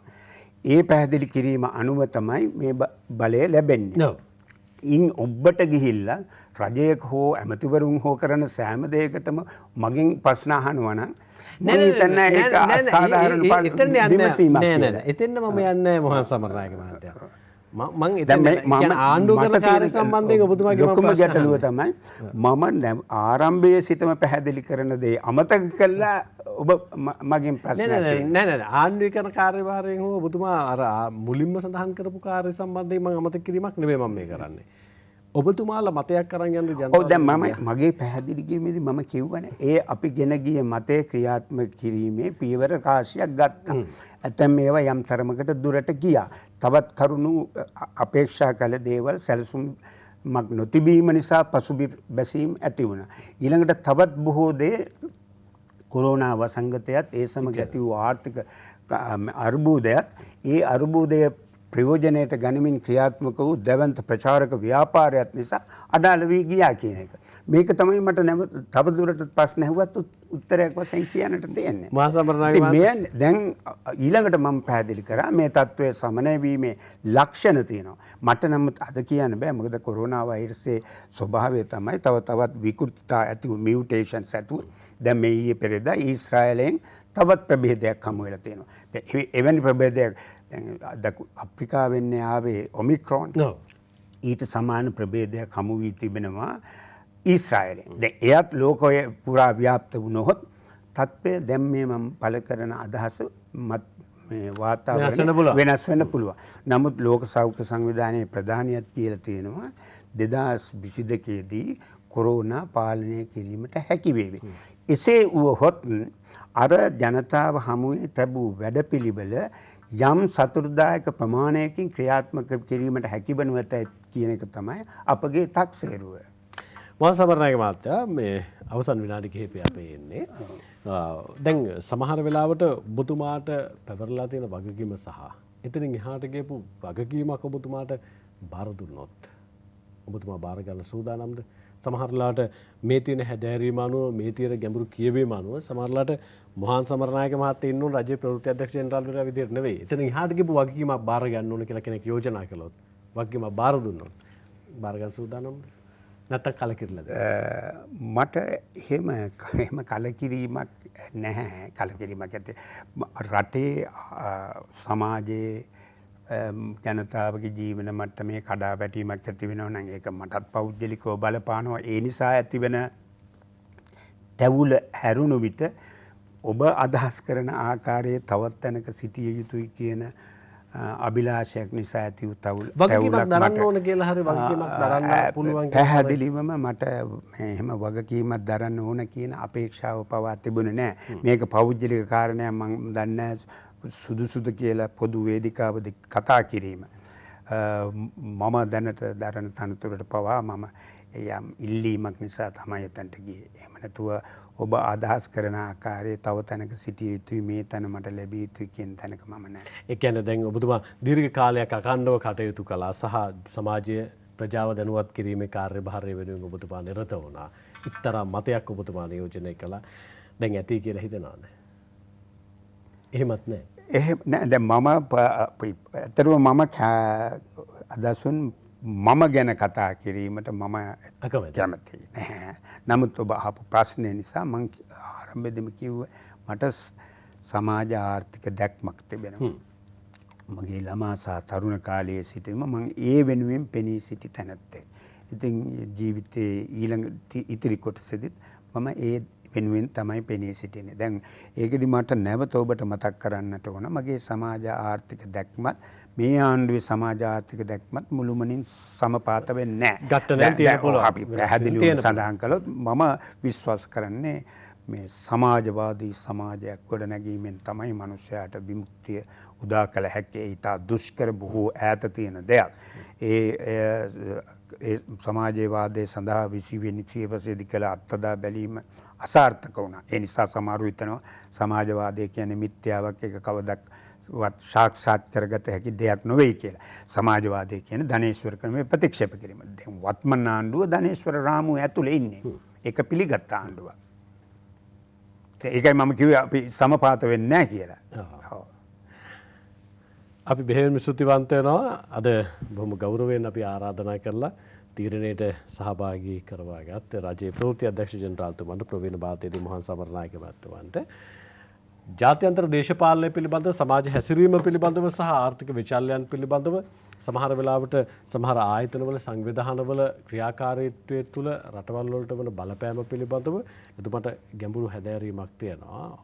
මහා සමරනායක මහත්තයා අපේ ප්‍රජාව ලෝවට අරගෙන යන්නේත් සතියන්තේ ඒ නිසාමයි. ඒ විචල්යන් එක්ක කොහොමද ලෝකේ රටවල් වලට බලපෑම් එල්ල වෙන්නේ සහ ඒ බලපෑම් තුළ ඒ රටවල් වල ප්‍රජාවට කොයි විදිහටද ඒ දැනෙන්නේ කියන කාරණය සම්බන්ධයෙන් අපි බෙහෙවින් ස්තුතිවන්ත වෙනවා මොහන් සමරනායක මහත්මයාට සහභාගීත්වයට ආයුබෝවන් කියලා ඔබතුමාට වැඩසටහනේ සමුදෙන්නේ. ඔබතුමාට ගැඹුරු හැදෑරීමක් ගැඹුරු කියවීමක් තියෙන හින්දා සහ විචල්යන් පිළිබඳව මනා හැදෑරීමක් තියෙන හින්දා තවත් වගකීමක් එක්ක රටට සමාජයට ප්‍රජාවට යුතුයකම් ඉටු කරන්න සහ ඔබතුමාට වගකීම් ඉටු කරන්න ශක්තිය ධෛර්ය ලැබෙන කියලා ප්‍රාර්ථනා කරනවා. අපි සමගන්නවා යලමුණ ගැහිම ලබන අඟහරුවාදා රාත්‍රී 10:25ට තීරණය. අයිබෝවන්.